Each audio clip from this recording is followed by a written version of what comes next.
The 2020 Harrison Central Homecoming Ceremony will begin momentarily.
Good evening, ladies and gentlemen. Welcome to the 2020 Harrison Central Homecoming Ceremony.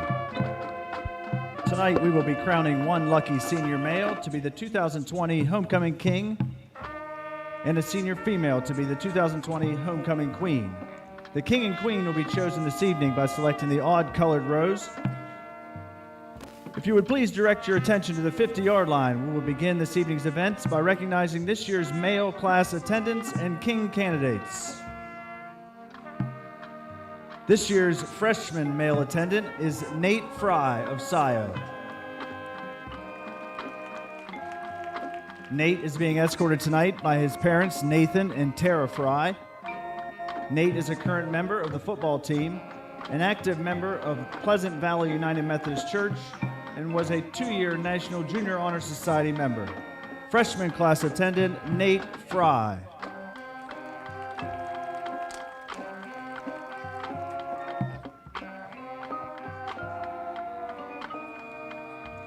Next is sophomore male attendant, Jace Madzai of Hopedale. Jace is being escorted tonight by his parents, Donnie and Mindy Madzai, along with his sister, Jera. Jace is a 1-year letterman in football and soccer and a member of the varsity basketball and baseball teams. He's a member of the FFA and New Rumley 4-H Club and co-owner of T&J's Lawn Service. Sophomore attendant, Jace Madzai.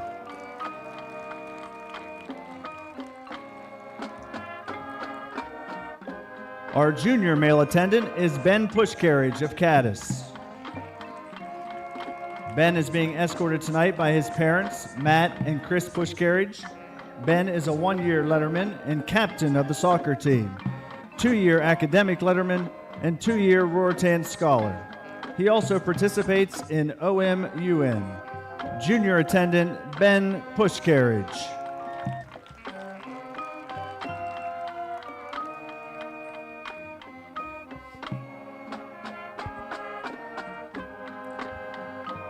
And now I would like to introduce to you this year's Homecoming King candidates. The first King candidate is Skylar Mazurowski of Cadiz.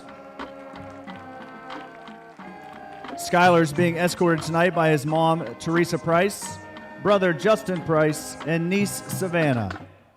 Skylar is a 3-year letterman in baseball and 2-year letterman in basketball. After graduation, Skylar plans to attend an institution of higher learning. King candidate Skylar Mazurowski.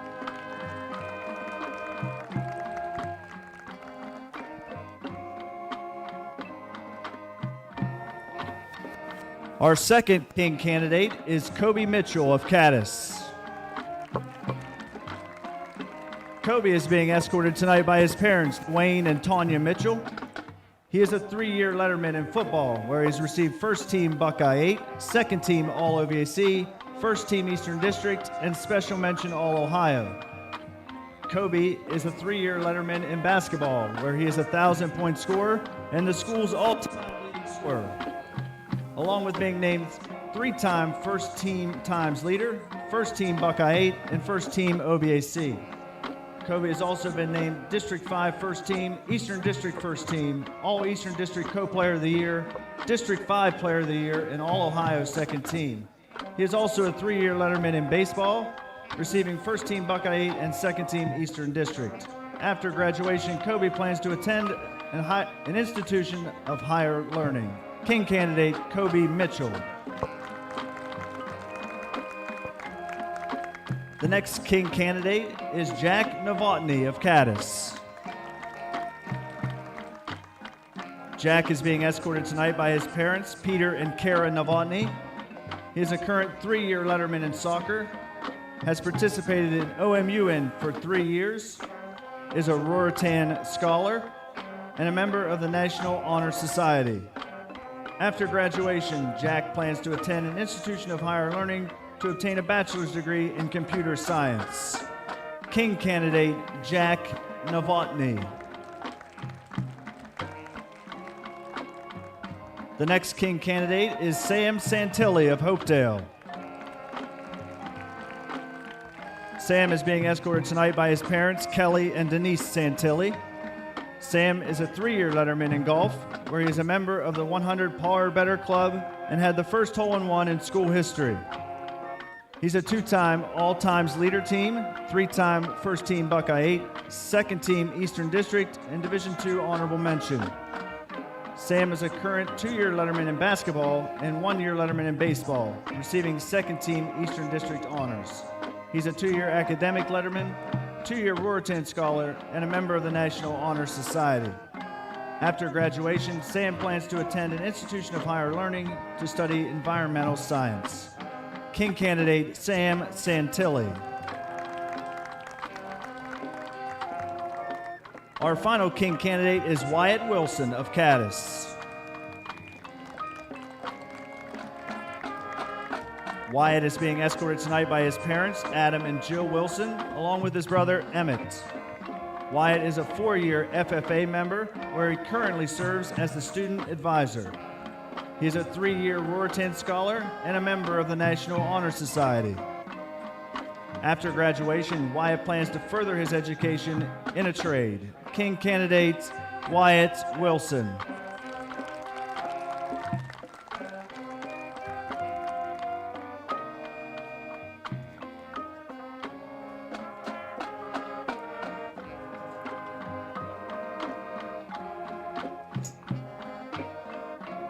Now, ladies and gentlemen, it's time to crown the 2020 Homecoming King. Candidates, please step forward to select a rose. The candidate with the odd-colored rose will be crowned the 2020 Homecoming King.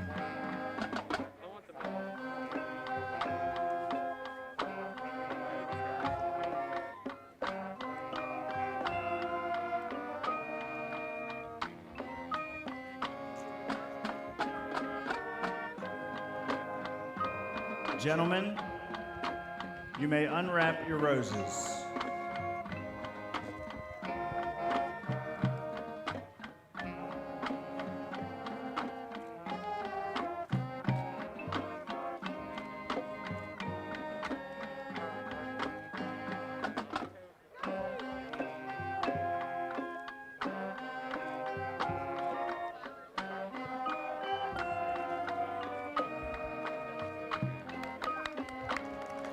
Congratulations to our 2020 Harrison Central Homecoming King, Kobe Mitchell.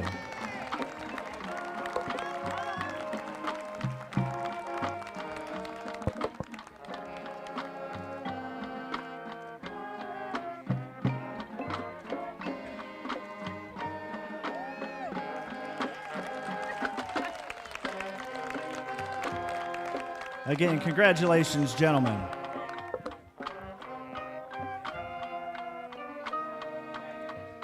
And now I would like to introduce to you this year's homecoming female class attendants and queen candidates.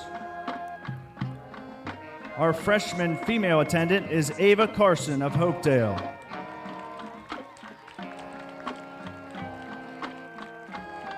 Ava is being escorted tonight by her parents, DP and Tina Carson, along with her brother, Zane.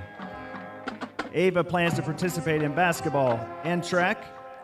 She currently serves as a class representative, is a member of student council, and is the freshman class treasurer. Ava was a 2-year member of the National Junior Honor Society, attends OMUN, where she received the Leadership Award, and is an active member in the community, completing many hours of community service. Freshman class attendant, Ava Carson.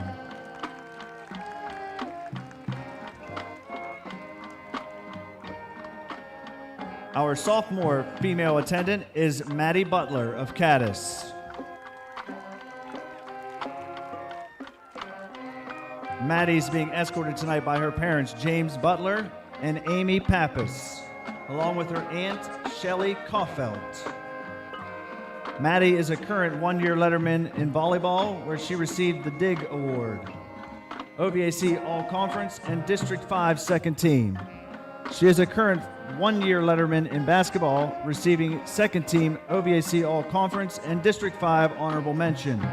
Maddie also participates in softball, is a member of the FFA, a Ruritan Scholar, Vice President of the sophomore class, and an academic letterman. Sophomore class attendant, Maddie Butler.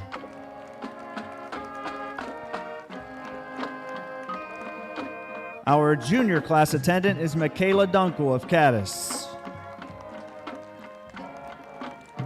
Michaela is being escorted tonight by her parents, Brian Dunkel and Stephanie Dunkel, along with her brothers, Caden and Kane. Michaela is a current 2-year letterman in volleyball, where she was all-times leader, second team, 2-time first team All-Buckeye 8, 2-time OVAC All-Conference, and District 5 second team. She's a current 2-year letterman in basketball, receiving all-times leader, 2-time OVAC All-Conference, District 5 Special Mention, AP Eastern District Special Mention, and AP Eastern District First Team. Michaela is a 1-year letterman in soccer, a 2-year academic letterman, a Ruritan Scholar, and serves as a junior class treasurer. Junior class attendant, Michaela Dunkel. Crowning this year's queen is 2019 homecoming queen, Lexi Carter. Lexi is being escorted tonight by her parents, Tanya and Dustin Myers, and Pete Carter. Lexi attends Belmont College, where she is studying nursing. 2019 homecoming queen, Lexi Carter.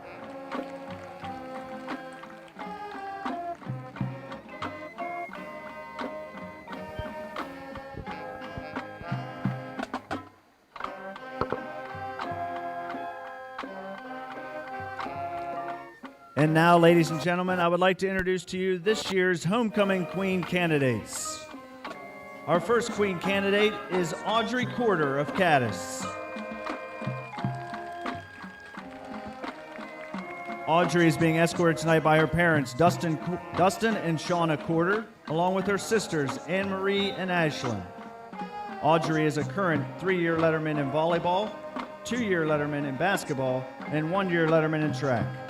She's a current 3-year academic letter winner and a Roritan Scholar. Audrey is a member of the National Honor Society, serves as secretary of the FFA, and is vice president of the senior class.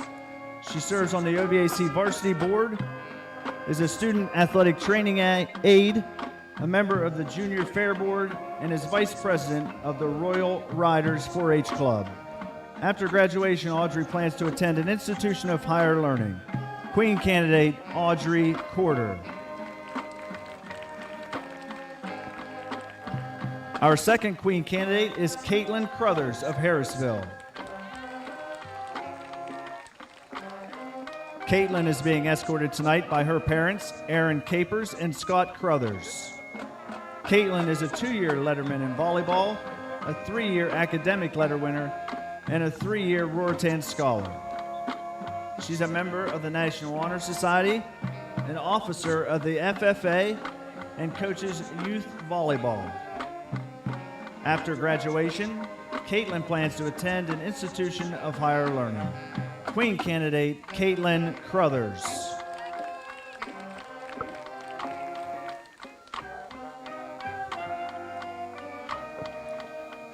Our next Queen candidate is Lexi Ferguson of Hopedale. Lexi is being escorted tonight by her parents, Natalie Pizzino and Chad and Keela Ferguson, along with her brother Cooper. Lexi is a current 2-year letterman in volleyball and 1-year letter winner in softball. She's a 3-year academic letter winner, 3-year Roritan Scholar, and a member of the National Honor Society and president of the Royal Riders 4-H Club. After graduation, Lexi plans to attend an institution of higher learning. Queen candidates Lexi Ferguson.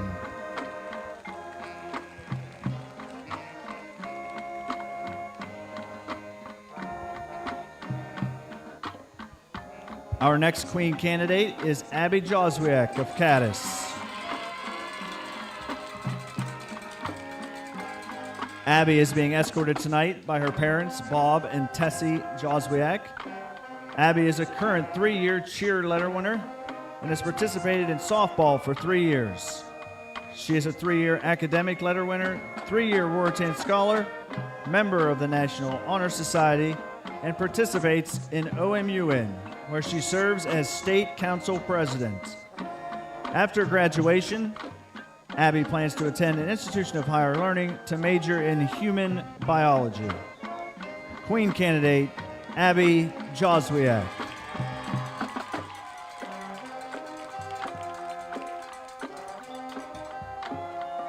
Our final Queen candidate is Abby Kelly of New Athens. Abby is being escorted tonight by her parents, Becky Kelly and Kurt Kelly. Abby is a current 2-year letterman in track and 1-year letter winner in soccer. She is a 3-year academic letter winner and 3-year Roritan Scholar. Abby is a member of the National Honor Society and Student Council. She serves as president of the FFA chapter and president of the senior class. Abby is a student athletic training aide, is vice president of the junior fair board, and president of the Caddis Ranchers 4-H Club. After graduation, Abby plans to attend an institution of higher learning. Queen candidate Abby Kelly.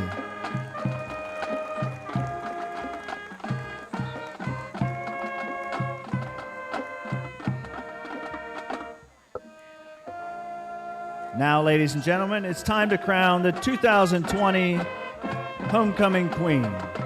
Candidates, please step forward to Lexi to select a rose. The candidate with the odd-colored rose will be crowned the 2020 Homecoming Queen.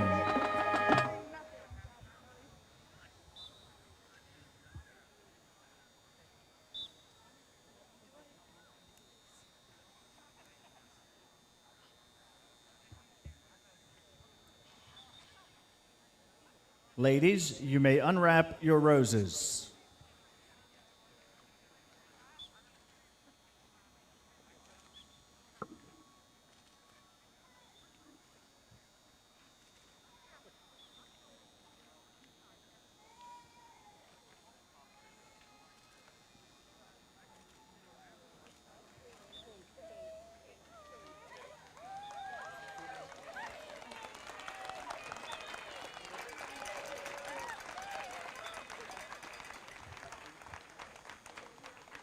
Congratulations to our 2020 Harrison Central Homecoming Queen, Caitlin Crothers.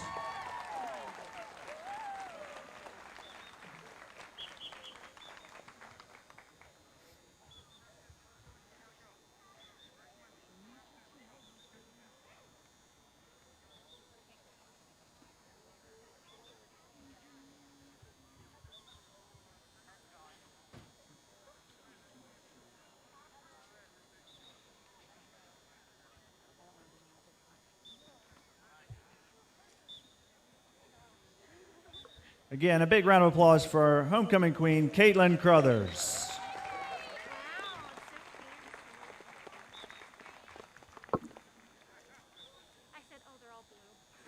We would like to thank the Harrison Central Band and all those who helped with our homecoming ceremony.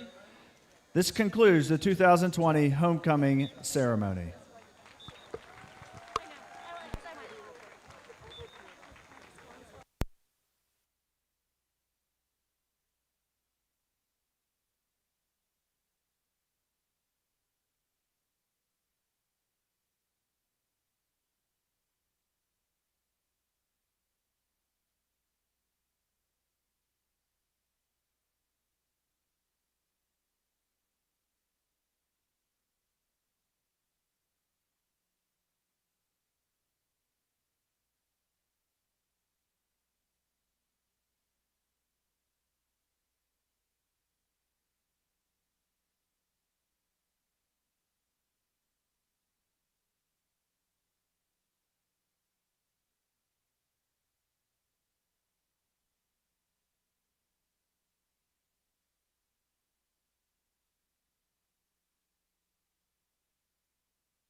Hello, I'm Skylar Mazurowski, and welcome to the D&J Sales and Services pregame show here on the Harrison Central YouTube.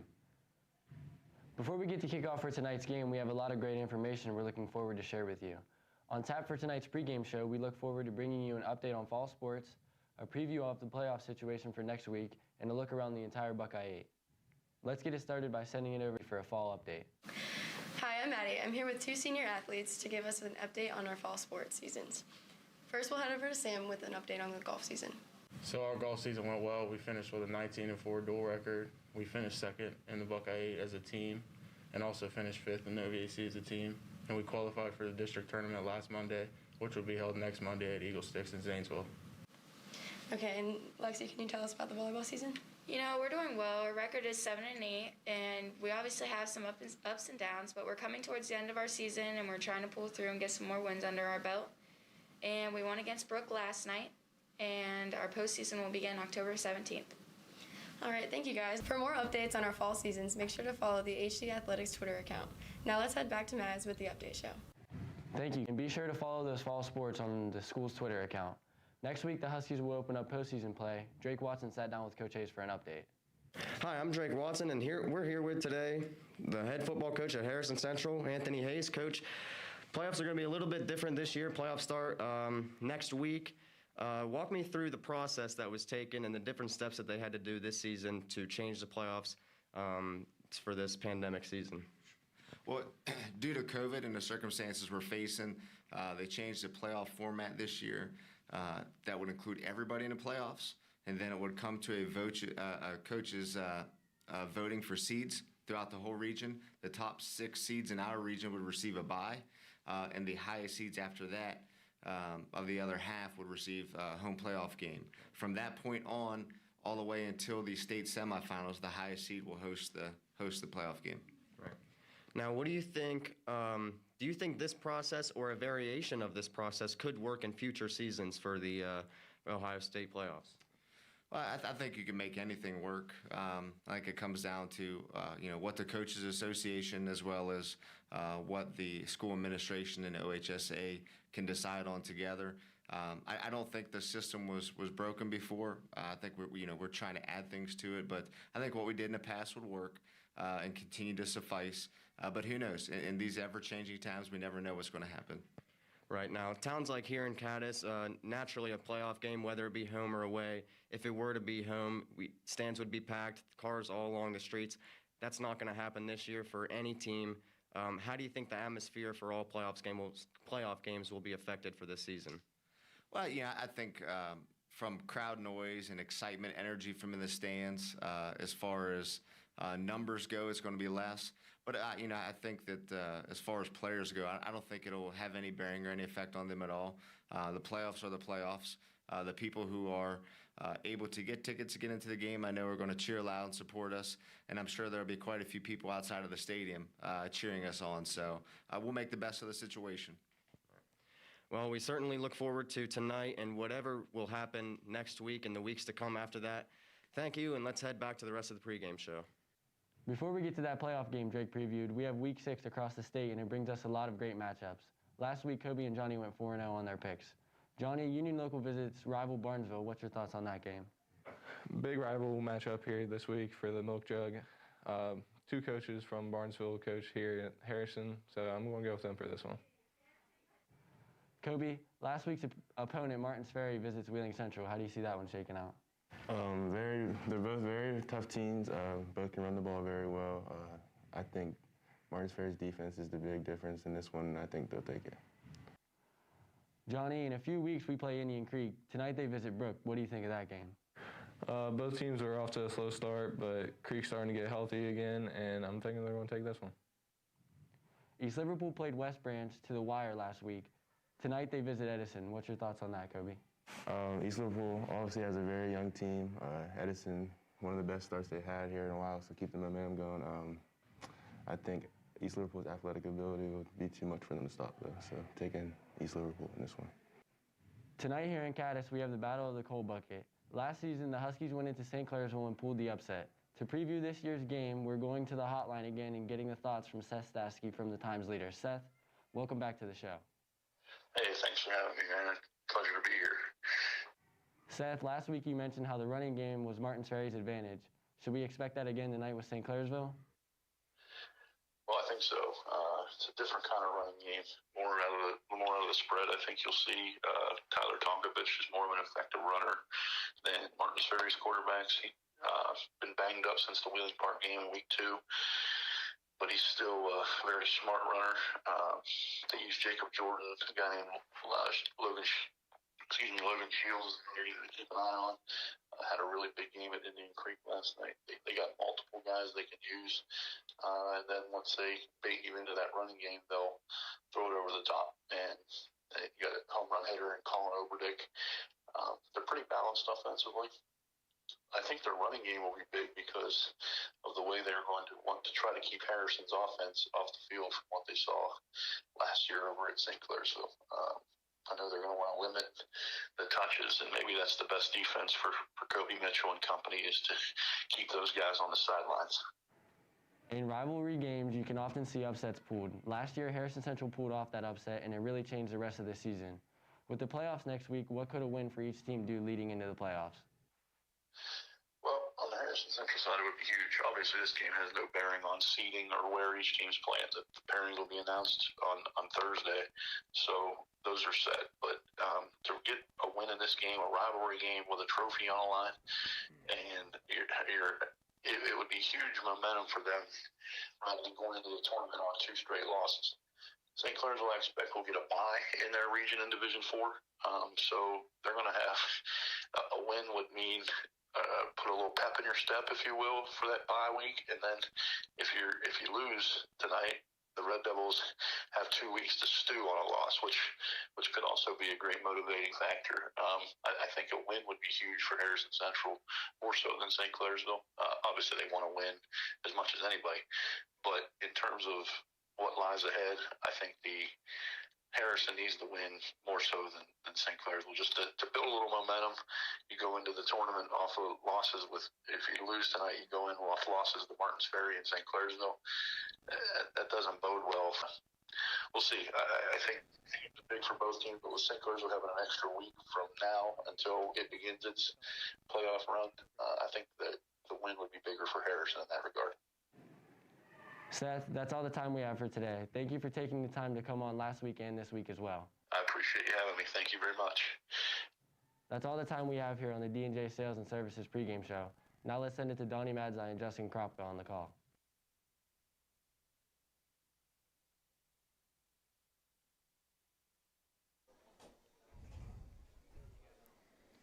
Good evening and welcome to Wagner Field for tonight's contest, as the Harrison Central Huskies host the St. Clairsville Red Devils. Alongside my partner in crime here, all-time winningest coach at Harrison Central, Justin Kropka.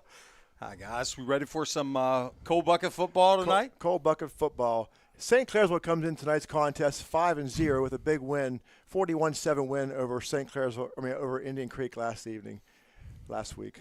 Yeah. Well, they showed, they know how to go in and take care of business. They're highly ranked in the state AP rankings, so they're definitely a test for Harrison Central tonight. And Harrison Central comes off a tough loss versus Martins Ferry in a 36-34 contest, which was very tough. Yeah, I thought that's as well as Harrison Central's played all year, and unfortunately we came up with the defeat. But those things happen. You got to move on and get ready for the next game. Well, this is the 22nd meeting for the coal bucket. I used to call it the Route 9 rivalry, but it is the coal bucket rivalry. And it's tonight like it's the High State Michigan weekend where records go out the window. It don't matter what you did preseason, what you did last year, but it's all about tonight. St. Clairsville is the all-time, has 17 out of 21, 17-4 all-time record against us in the coal bucket game. But again, tonight's contest, records go out the window, don't you think, Coach? Yeah, I would say that. Anytime you're in a rivalry game, you, as they say, as you said a million times, and you've heard it so much cliched at this point, that throw the records out the window, but they play them between the lines for 48 minutes, and that's why you play them. That's right.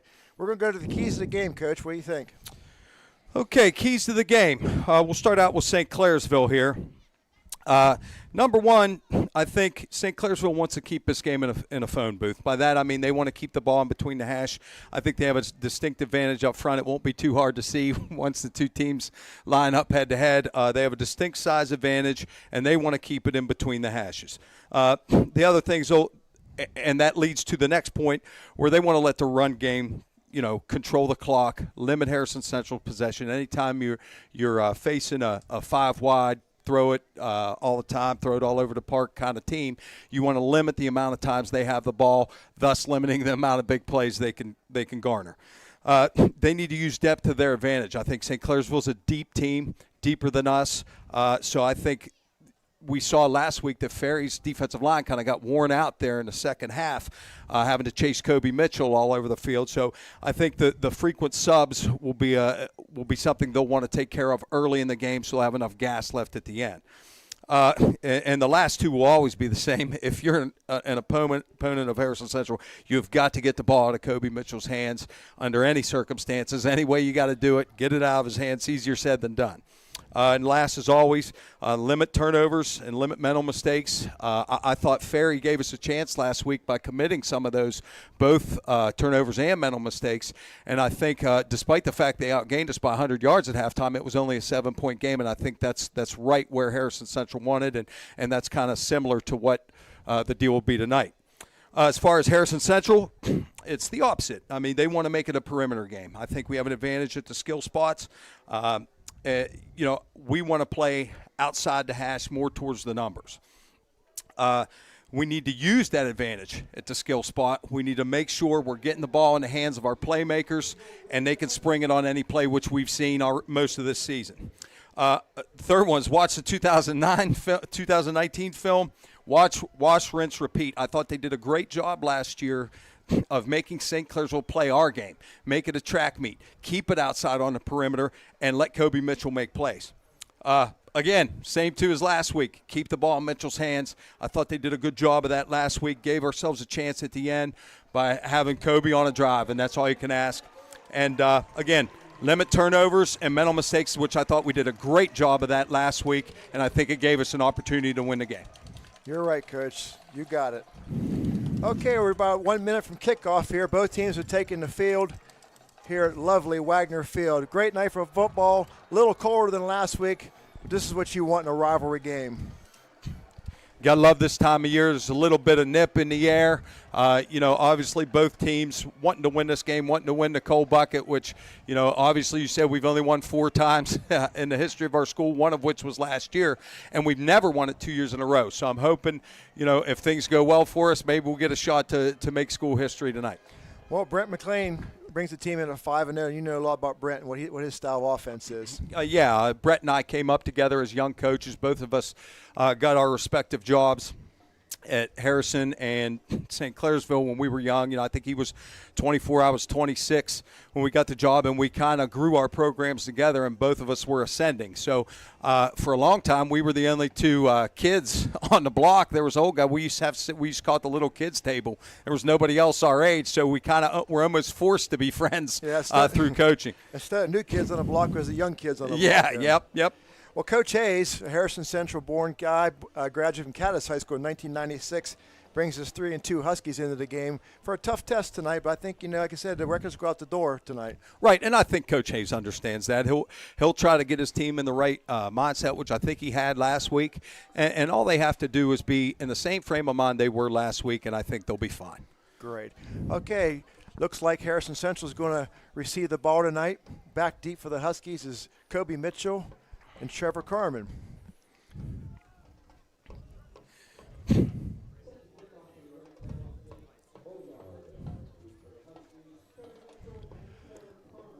Number 91 for here St. Clairsville. Is it at 91? Jake Boyard is kicking off for the Red Devils. Booms a nice high kick deep. Trevor Carmen catches it about the 9-yard line. Was blocking in front and runs into his own man and tackled by a gang of Red Devils right around the 22-yard line. So Harrison Central will start at the 22-yard line. The starting offense for the Harrison Central Huskies, at quarterback, Kobe Mitchell. Our running back is James Brooks, Trevor Carmen, and Johnny Vermillion, along with Parker Hutton and Canyon Coleman are wide receivers.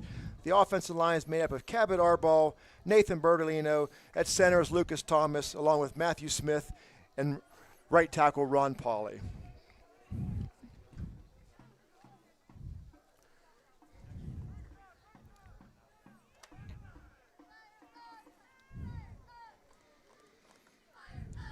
Snap back to Kobe. Slant pattern. He's gone. Guy on a slant. If he's stumbling, bumbling, got one man to beat. Nice block by Canyon Coleman. Oh, he's drugged down from behind at the 19, 20-yard line there. What a play. What a way to start off for Harrison Central. It looked like he was grabbing behind before he caught that ball, Coach. Yeah, well, you'll see that when we look at the replay here, St. Clairsville brings pressure. They bring 7, which leaves one man free. They left the man free. You have to leave free. Kobe Mitchell's responsible for beating that one guy free on the blitz. Trevor Carmen, again, gets off the line, beats his man off the line. Great throw, great catch, great play. Heck of a way to start the series here. No safety over the top on that. Straight nope, man-to-man. Nope. Zero coverage. Shotgun again. Hand off to Brooks. He pops outside. Nice tackle. Nice individual tackle there. Yes, he's not going to have as much success bouncing to the outside this week as maybe he did last week because I think Harrison Central's perimeter guys are, number one, they're older and they're a little quicker. That was a nice tackle by Logan Shields right there on the open field. Looks like a loss of 1 for Harrison Central. Harrison Central usually lines up every possession in the gun formation here with my sidecar to his right. Yes, we needed that sidecar. I needed that. Here they come again. Bringing pressure. He's pressure. He's hit. Overthrown. They got to him a little bit, hit him in the backfield. He had to release it a little bit early there. Yeah, that was the same blitz we saw earlier, and that's the story when you're bringing pressure. You're going to get in. Sometimes you're going to miss, and they're lucky that wasn't a score on the first play. But I think we'll make an adjustment to that. Be prepared to see some maybe quick screens if they're going to bring 7 and leave man-to-man across the board. I could see a screen maybe going for a big play. Brings up 3rd and 11 from St. Clairsville's 16-yard line.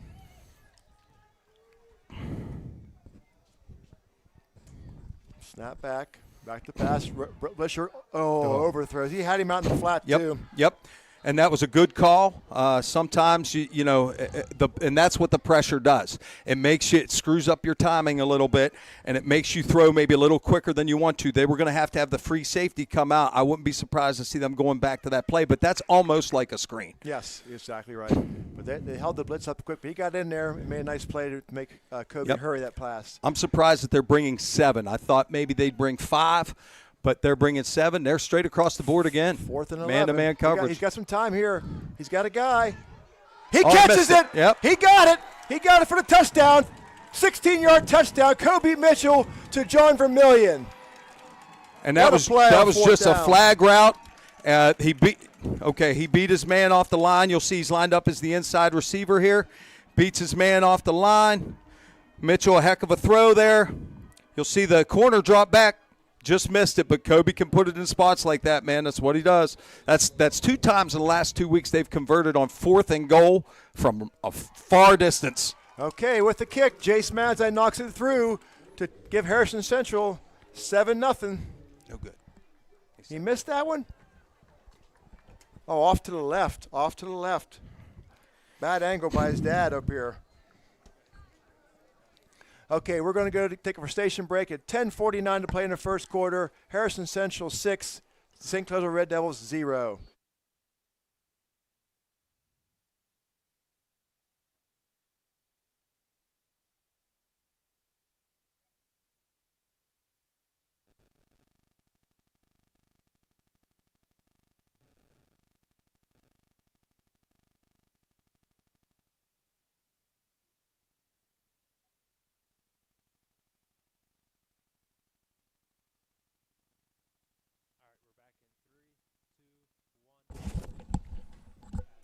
Okay, we're back on here at Wagner Field where Harrison Central is kicking off with a 6-0 lead with 10:49 to play in the game. Looked like a good snap, good hold, but we had our head down watching the replay there, and I thought it went through the poles, and we guess we missed that one.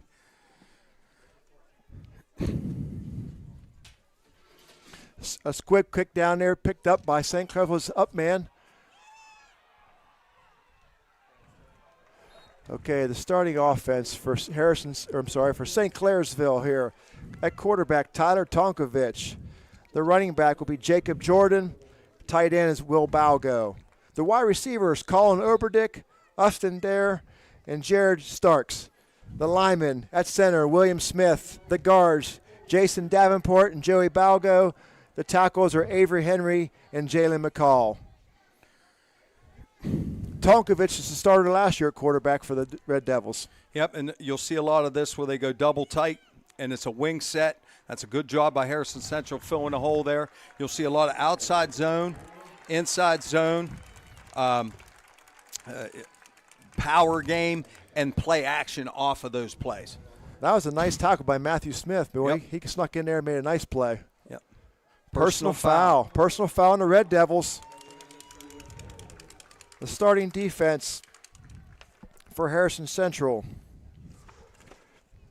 The defensive linemen are Johnny Vermillion at DN, Ron Pauley at the other end. The tackles are Cabot Arbaugh and Matthew Smith. The linebackers are Cab Collins, James Brooks, Parker Hutton, and Nathan Bertolino. Deep for the defense is Kobe Mitchell at safety, and Canyon Carmen and Trevor Carmen at the corners. Quick pass out to the flats out here. Breaks a tackle, drugged down by Kobe Mitchell. That was Colin Oberdick made the catch out there in the flats. Got some of that yardage back. That was a long throw for a short game, but we missed the tackle there. Got a few yards back. Yeah, that's a tough tackle outside. But, again, like we were saying last week, all those penalties on Martins Ferry, same thing with St. Clairsville opening drive. You get scored on, then you have a mental error with the personal foul, puts you in third and behind the sticks. And this is where Harrison Central wants them. Third and about 13. Got to get to Tonkovich. He can scramble as well. Fake handoff, rolling out to his left. Shuffle pass forward. Nice play, almost brought down. Nice play, nice tackle there by Parker Hutton out there in the flats. It's going to bring up about a 4th down and 9 for St. C. That was a great job of him getting rid of that ball. Yeah, it was. You'll see it's off the play action here. The end doesn't really bite on that fake, so he's able to chase from the backside, which really makes that play because the guard did a nice job of kicking out our defensive end, but the backside pressure from the end forced him not to be able to cut it up, had to get rid of it quick. St. Clair was in a punting position here on 4th and about 9. Back deep is Trevor Carmen for the Huskies. A fluttering kicked off to the right side, off the side of the foot. Bounces, the turf bounce. Turf Monster still letting it roll. Gets down to about the 24-yard line where Harrison Central will take over.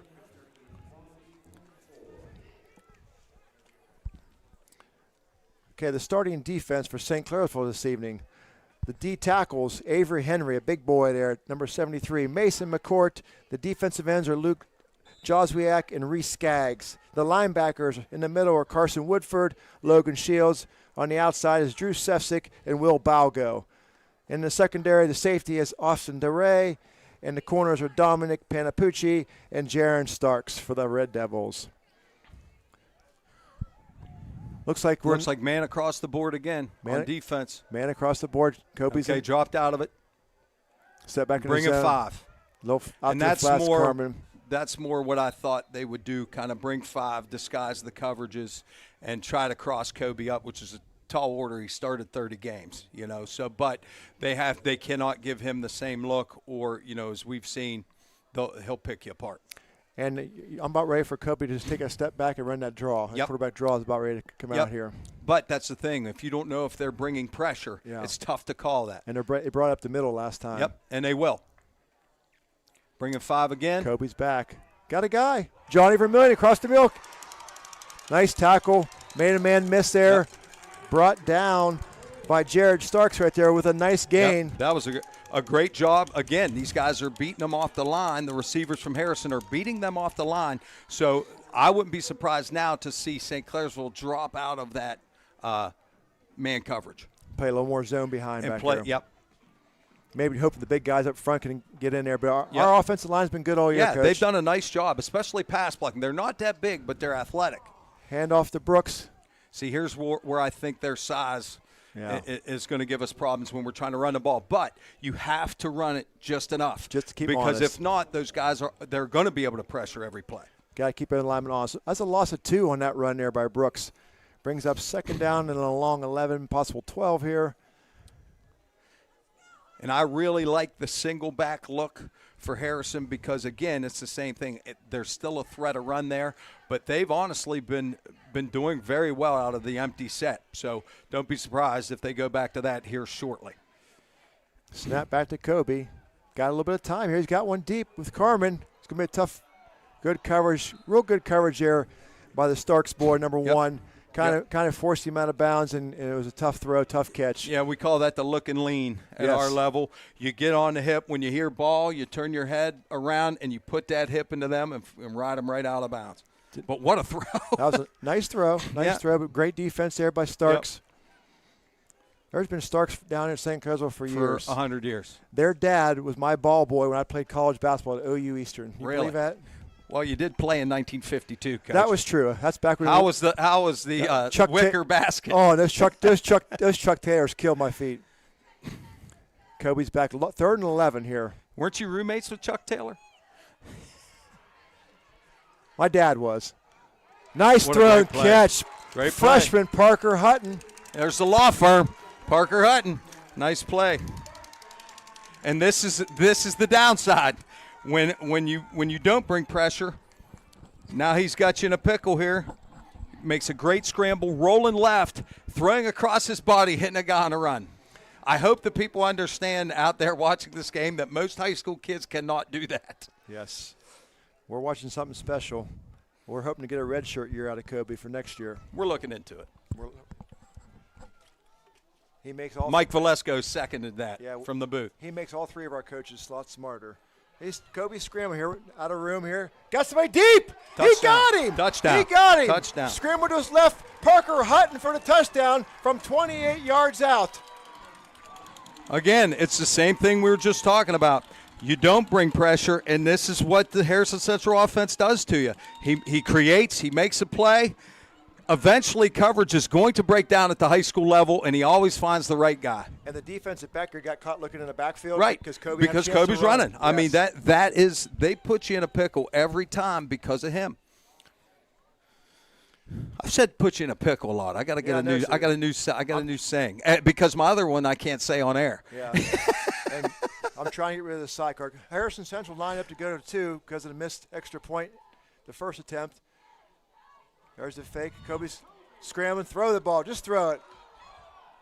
Nothing. Sacked on the play there. Nothing. Looked like it was going to be a quarterback draw after the fake. Yep. It's the old zone play. They're going to fake the draw and counter the quarterback inside. But you got to try it. But I think we're going to struggle running the ball. I think, you like going for 2 there.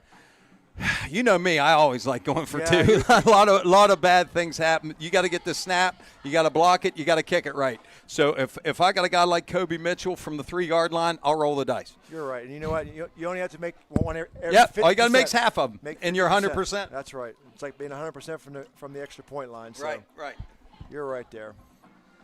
And only if you got those guys. Now, if you got, if you don't have those explosive kind of guys that can wiggle out of tight situations, then you kick it.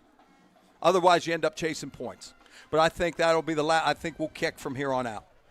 Well, it's 6:20 to go here in the first quarter. Harrison Central has a kind of a surprising lead at 12-0 here. Yeah, I thought that, but they're doing exactly what we talked about. They're making it a perimeter game. They're not allowing St. Clairsville to let them play them in the box. You saw what happened when we're trying to run inside. So letting Mitchell be Mitchell.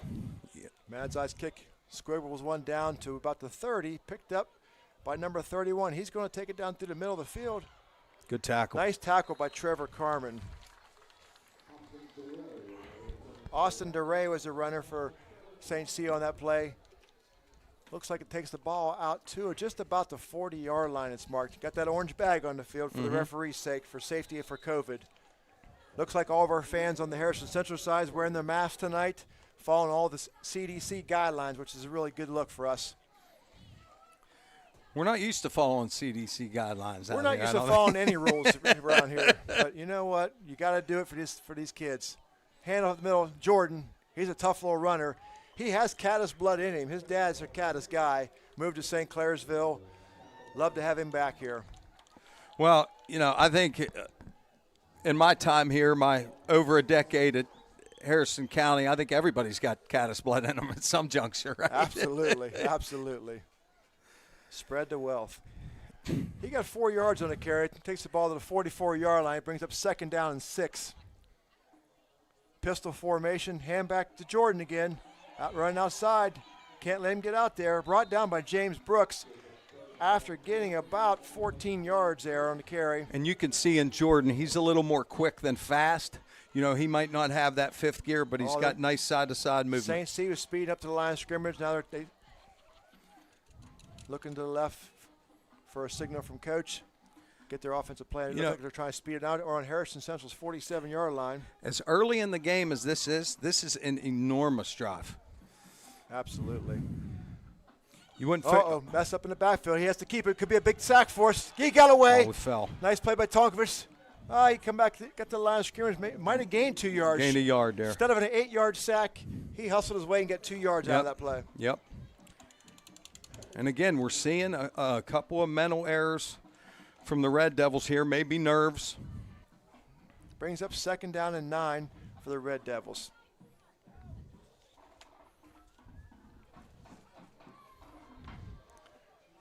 Pistol formation for the Red Devils here.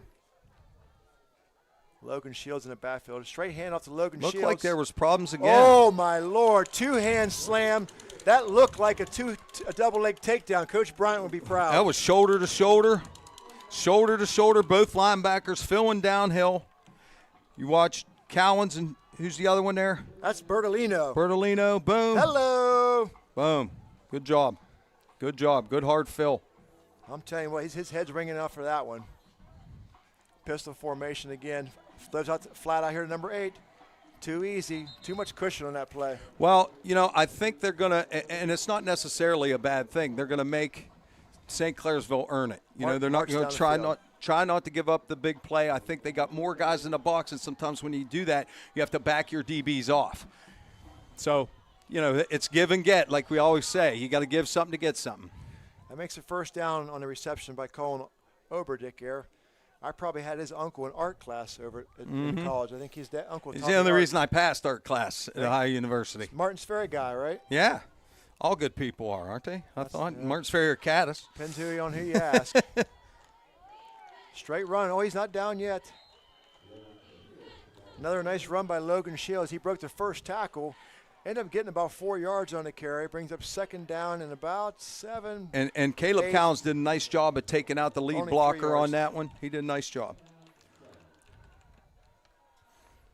That Will Balgo boy for tight end, he's a big boy. Mm-hmm. He was fun trying to guard him in basketball last winter too. Good athlete, good baseball player. Very nice kid. Oh, nice play. Nice play. That was Johnny a good job. Vermillion. And we saw that last week. Vermillion really does a good job of using his length. Watch him use his length here. He's going to try to get reached. Gets his hand in there. Just use his arm out there. He's long. I was really impressed with him last week, too. That's a great play. And for as tall as Johnny is, he don't look strong, but he's a very, very strong kid for his All them big, tall, long basketball players are always weirdly strong. I don't know what it is, except for maybe one guy. Yeah, one guy. that does announcing sometimes. Other than them. He used to be strong mentally. Nice pass down the middle. Nice hit by Trevor Carmen. Busted that play up. He was open down the middle there. That brings up a 4th and about 9.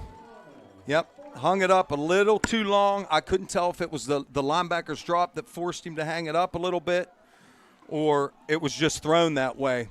But you can't, when you got guys that are sitting back in zone and can run up on the ball, you probably ought to put a little more zip on that, but that could have been the linebackers too. He might have had to float it over there. Empty backfield for Tonkovich.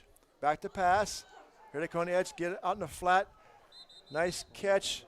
Looks like he's. Nah, he got it. Left foot or right foot here? He got it. Shoot. That'd have been a big stop. That'd have been a big stop. Boy, that's a big throw. Nice throw, nice catch. And here's what I'm talking about, the substitutions here. they can send waves of guys in and out, whereas we're going to have to play the same guys. So this getting out to a lead for us is a big deal. Full house backfield out of the gun here. Back to Tonkovich, straight handoff to Jordan. Uh-oh. Up the middle. He don't get touched till he gets about 8 yards and brought down by James Brooks and Canyon Coleman. And you'll see that's more of a inverted power set. That gives them the ability to run their plays each way because they got a fullback on each side, one tailback. They don't give anything away by formation. Okay, we're going to get ready for a station identification break here on the Harrison Central Sporting News Network.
The injured player for Harrison Central is Matthew Smith, hobbled off the field there by our trainer. And Harrison Central brings up a second down and 2. Inside handoff to Jordan. Oh, boy. We almost had the ball. Kobe Mitchell had the ball in. Yep, he sure did. Nice run by Jordan, brings up a 1st and goal for the Red Devils. But again, that's this formation where it's tough to call blitz because you don't know, and we're a blitzing team. We don't know where they don't give it away by formation. Pops outside, touchdown. Same play. Jacob Jordan, nice. He kind of uses blockers, hit behind the guy. He's so small, he hit behind the guy there. And just bounced it out. Bounced out to the outside with a real nice run. Nice run by Jacob Jordan. Okay, it's that same set, the inverted power here. Looks like they're blocking down with the lead guy and then kicking out with the backside guy.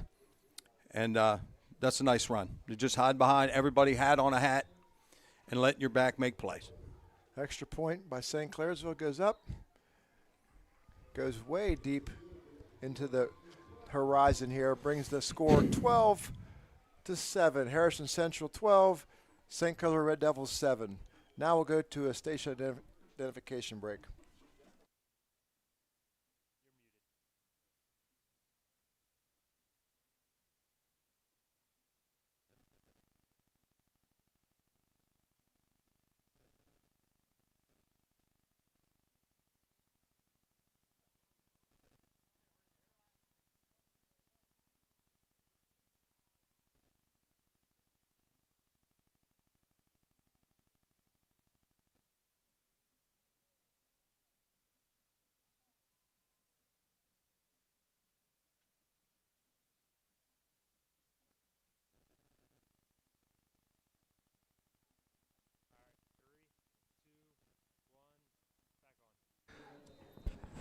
That commercial was sponsored by T&J's Lawn Service there. You happen to know the owner, don't you? I happen to know the co-owner, the J and the TJ. He's a kicker also for the Huskies. Multifaceted like his old man. Yes. Kicking off deep. Now, see, this is the difference, and this is what I was talking about in regards to depth. Now, these guys are probably juniors out here for St. Clairsville running down on kickoff team where we have freshmen. So that gives them the ability to kick it deep and not be as afraid. You're always afraid when you kick it deep, but that gives them that ability, and a lot of times that's the difference. That ball was received by Carmen about the 5-yard line for a high school. It's a good kick. Yep. He took it out to about the 27-yard line, 26-yard line, 1st and 10 for the Huskies with 1:56 remaining in the game. Now let's watch with Smitty out. And on the sidelines right now, let's see if St. Clairsville attacks the sub. Looks like they're going to bring pressure up the middle. Got the guy in the flat. Missed him. Come on. Runs. Makes another guy miss. What a move that was. Out of bounds. First down, Harrison Central. Yep, and great individual effort that's all there. Kobe Mitchell there. I mean, they had 2 guys free coming off the edge. They missed him. They had another guy free at about 2 yards. Watch. Brandon get free. The outside guy did not go back shoulder and keep contained, and that's important that you do that. Got another guy, whoop, gone. Goodbye. I mean, there's not much else you can say that you can't really describe that. That was 2 misses right there. Yep. They brought extra shoes out there at St. Clairsville for stuff like that. Mitchell's back in the gun. Now you're getting a 3 front look, which we saw from Ferry. Oh. A little cross up front. Oh, just missed James Brooks out in the flat. Got hit hard pretty low that time. Well, they're just bringing more than we can block right now. Now, the danger to that is what you saw. If you miss, there's nobody for Mitchell, or he's going to hit you on one of them big pass plays. But what I think their philosophy is, you hit that quarterback until some of those completions become interceptions. Absolutely. That was Drew Sefcik on getting in there to Kobe, outside linebacker for St. Clairsville. I like our matchup up top and the single. Looks like they're going to just drop back in the zone here. Oh, they're coming off the edge. Yep. Coming off the edge. Yep. Back. Got Johnny in the flats. Nice man miss. Hold that ball. Hit hard. Ooh, he is hit hard and brought down. Tuck after that a ball, big Johnny. game. Tuck that ball. And again, they blitzed, but the line did a nice job. They did not get home. The defensive end, Reese Skaggs, made it all the way down the field there to make that tackle after a long gain. Makes 1st and 10 for Harrison Central. Ball's on the St. Clairsville 37 with 1:22 remaining in the first quarter. The clock is running. And this is what I think we'll see the rest of the time, them trying to disguise coverage and blitzes. That time they ran a cross blitz with the 2 inside linebackers. Now you'll see man, and it'll give it away by the inside. This is man under coverage. The inside you could see by his alignment, the guy on the slot, and the guy behind him's playing 2 deep over top. Got a guy in the flat open. A lot of time here. He's scrambling. He's just picking and choosing his holes there and got some yards there.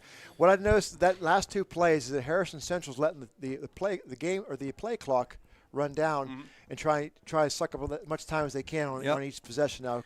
Yep, the more time they have the ball, the less time St. Clairsville has the ball. And a lot of times that's very hard to do in a spread offense. That's one of the knocks on that offense is you're not able to play that 4-minute offense where you just need first downs.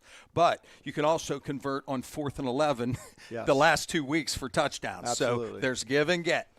2nd and 7, ball's on St. Clairsville's 34-yard line. Trips to the right. Fake the blitz, they're only rushing 3 here. A lot of time. Somebody's going to come open gonna the get bench. open. Uh-oh. Picked up. Took a knee. He was open for a second. Yeah. The ball kind of hung in the air there. Trying to make a play. But how many times have we seen that work? Oh, boy. In the last 2 weeks, how many times have we seen it? And actually, that wasn't the guy guarding us. No, that was the guy that fell off. That was the guy that fell off. Colin Oberdick with a nice interception area. Down the ball in the end zone. St. C's going to get the ball 1st and 10 from their own 20 with about 42 seconds remaining in the first quarter. Now, I think to this point, Harrison's done a nice job on defense. Had it not been for a 4th and 9 conversion, they had St. Clairsville stopped. St. Clairsville comes out in that same set. If it ain't broke, yeah. There he goes. Nice run to the outside there by Jordan. Still on his feet. Get the ball. Nope. Brought down about the 49-yard line. That was a 39-yard run. Great blocking up front. He bounced to the outside with, like you said, he's quicker than he is fast, but he made a great run right there. And they're lining up, trying to wear us down. Smitty's back in the game. We're going to get a flag here. Legal participation. Free play. Late substitution there. Smith was hobbling in there to get in there, and my man Arball couldn't get off the field in time. Going to cost us some yardage here with the laundry on the field. I can't see real good. It looks like Chicken Jones in the white hat down there. We'll see right now. I think that looks like his walk when he's umpiring baseball with me. This is the second. If so, it's the second biggest game he's done this week. He had undefeated Barnesville versus undefeated Young Buckeyes on Sunday. Look at this. He had the Young Buckeyes on Sunday. The 2 undefeated teams in the league. So this is the second biggest game he's had this week. Same formation. What would you call that? Just a full house backfield? No, it's a inverted power is all it is. Okay. Instead of the two fullbacks in front of the tailback, it's a two fullback split with the tailback in a pistol look. And what that does is, look at this.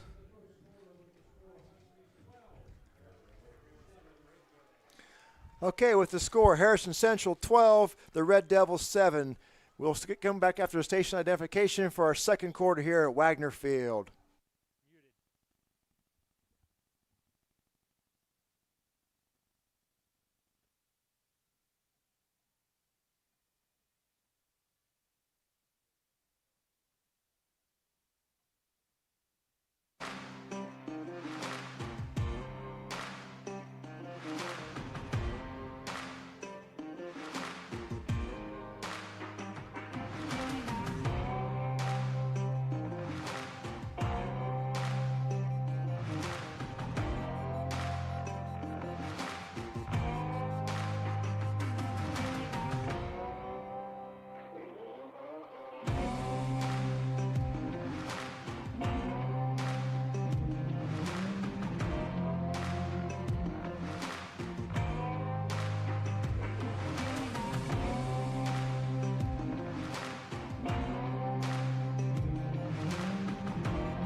Welcome back to Wagner Field for the second quarter with St. Clairsville on a 1st and 5. Watch for a shot here. Full house backfield, one receiver out wide.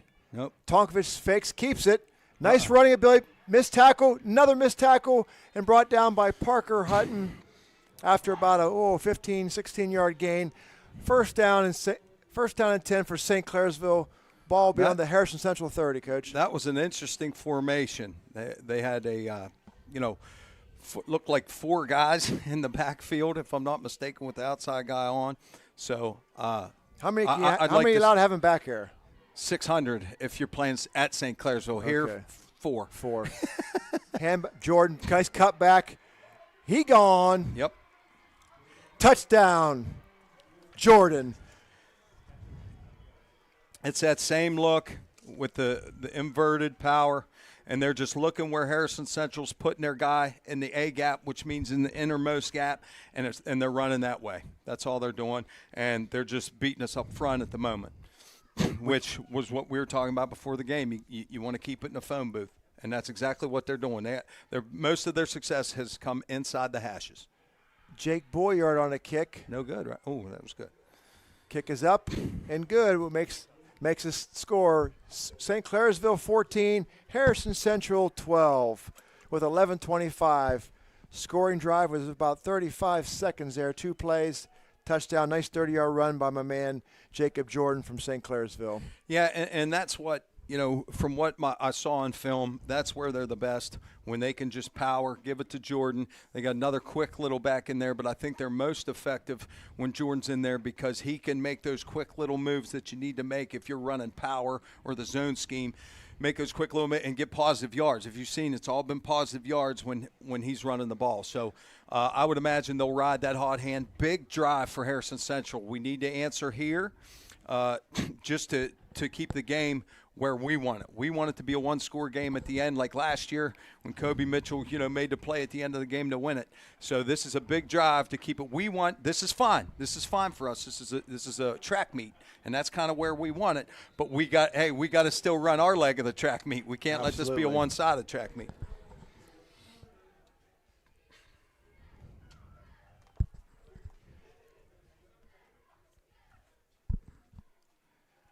Kicking off for St. Clairsville looks like number 9, Colt Westlake. High kick. Kobe Mitchell gets it about the 6-yard line. Starts off he's got a little gap here. Little gap. Oh. Brought down. I tell you what. He accelerated through that hole there. Yep.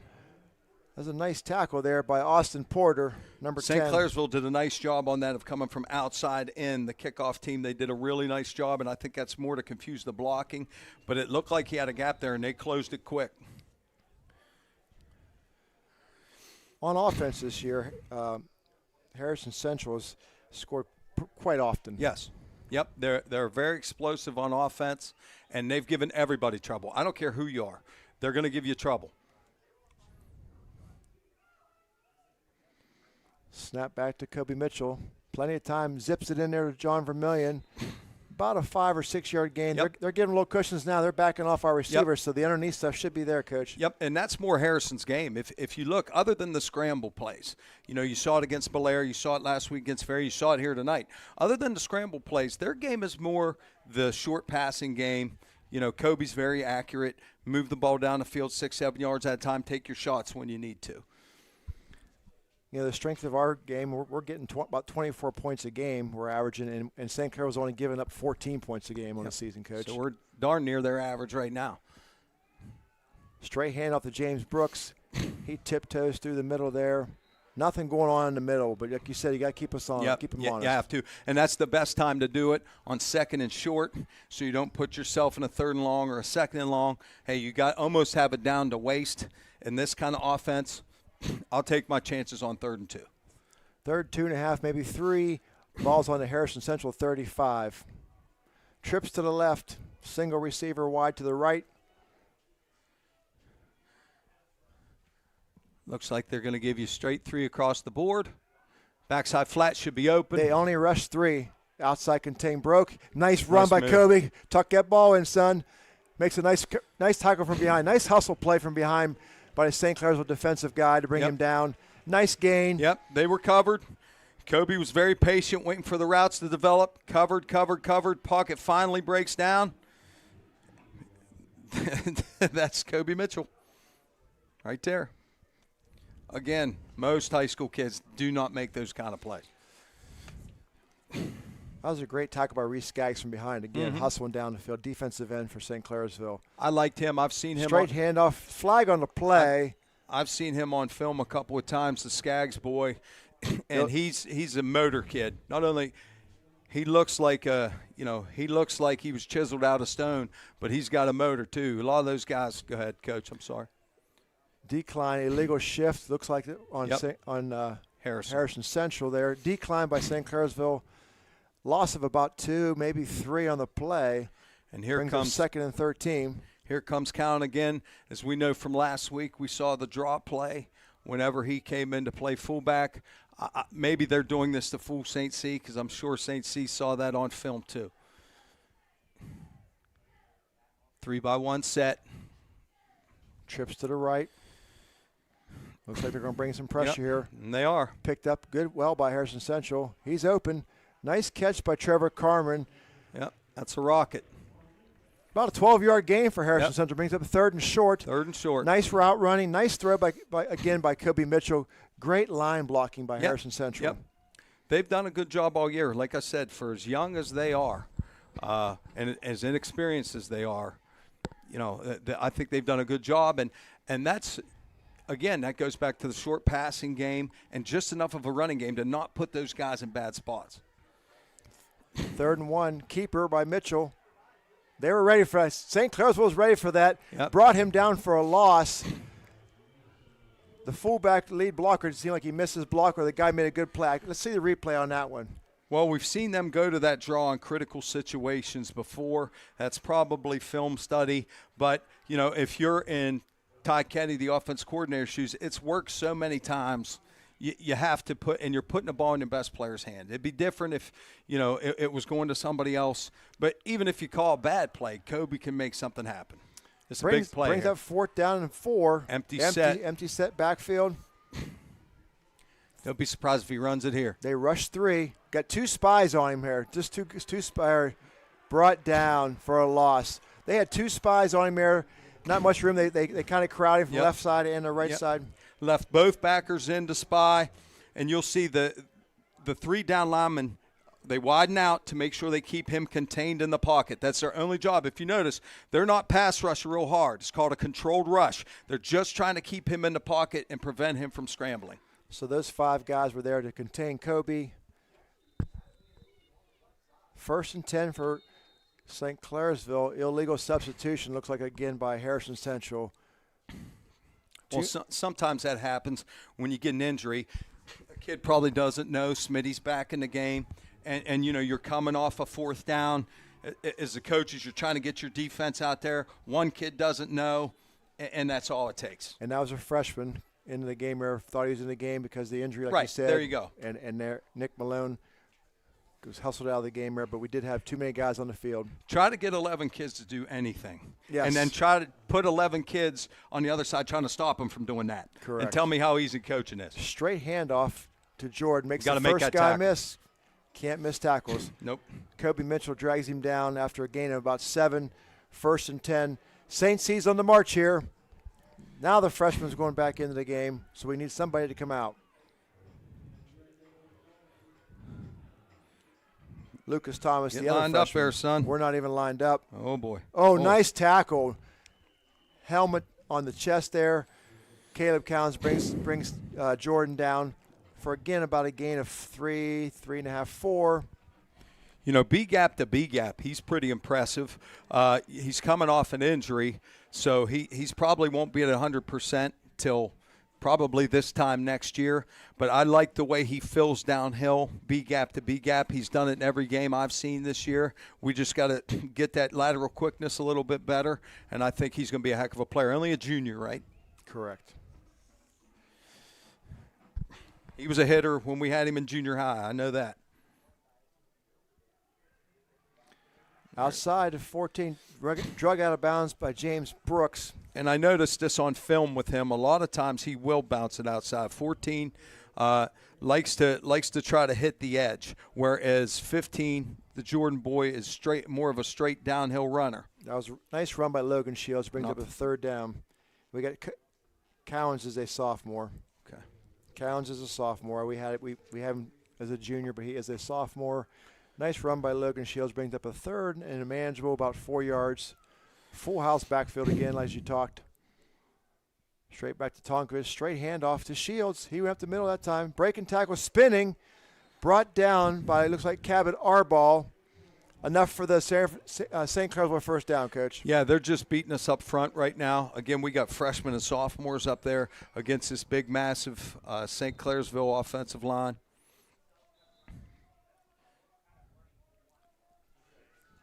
Timeout, Harrison Century with 6:28 to play in the half with the St. Clairsville Red Devils 14, your Harrison Central Huskies 12.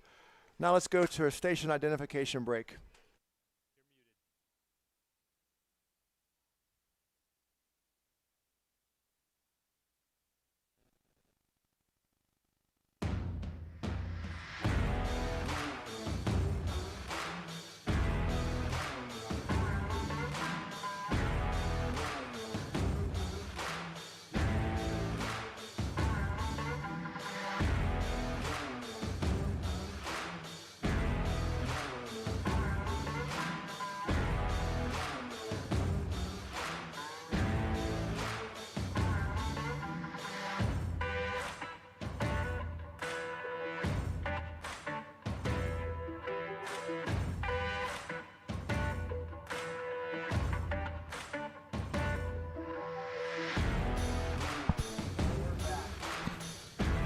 First and 10, St. Clairsville on Harrison Central's 27-yard line. Straight hand off. There he is. Nice Vermillion play there, again. Vermillion. Nice. Kobe come up, made a little bit of piece of that tackle there, and John Vermillion made a heck of a nice play. I've been really impressed with him at defensive end, and I saw it last week. And you know, this is where you got to keep St. C at. You got to keep them behind the sticks. 2nd and more than 8 is a win for us. That was Jacob Jordan on the run. Loss of about a yard. Brings up 2nd down 11. Falls on the 28.5, 29-yard line. Tonkovich keeps on the outside here. He runs out of bounds. Uh-oh, we got a flag. Maybe a hold here. Maybe a hold right there. Holding on St. Clairsville. Bring him back. Okay, since my partner's mic cut out, I'm going to have to be like the guy on Major League.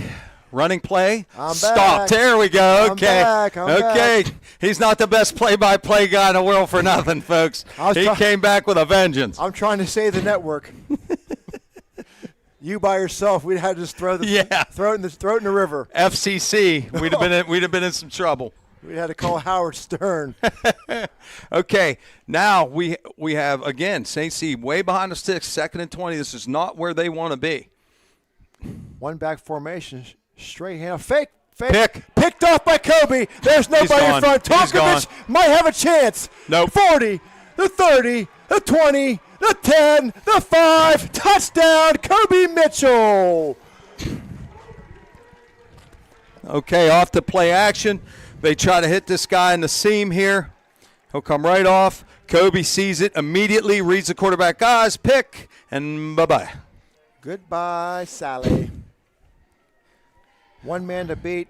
The angle was there, but Kobe outran the angle there. Nice play. I just want the people at home to let Donnie know I called that from the 30. 30, gone. Gone, Joe. You weren't going to catch him. He did. Harrison Central's lining up to go for 2. Waiting on the late substitution by Matt Smith. Who's gutting it out on a bad leg. Gutting it out. Center's coming into the game. I'm going to imagine they give it or throw it here. I couldn't imagine they're going to ask Kobe to carry it again. Here comes some motion. There's the handoff to Carmen. There it is. Walks into the end zone. Yep. 2-point conversion needed.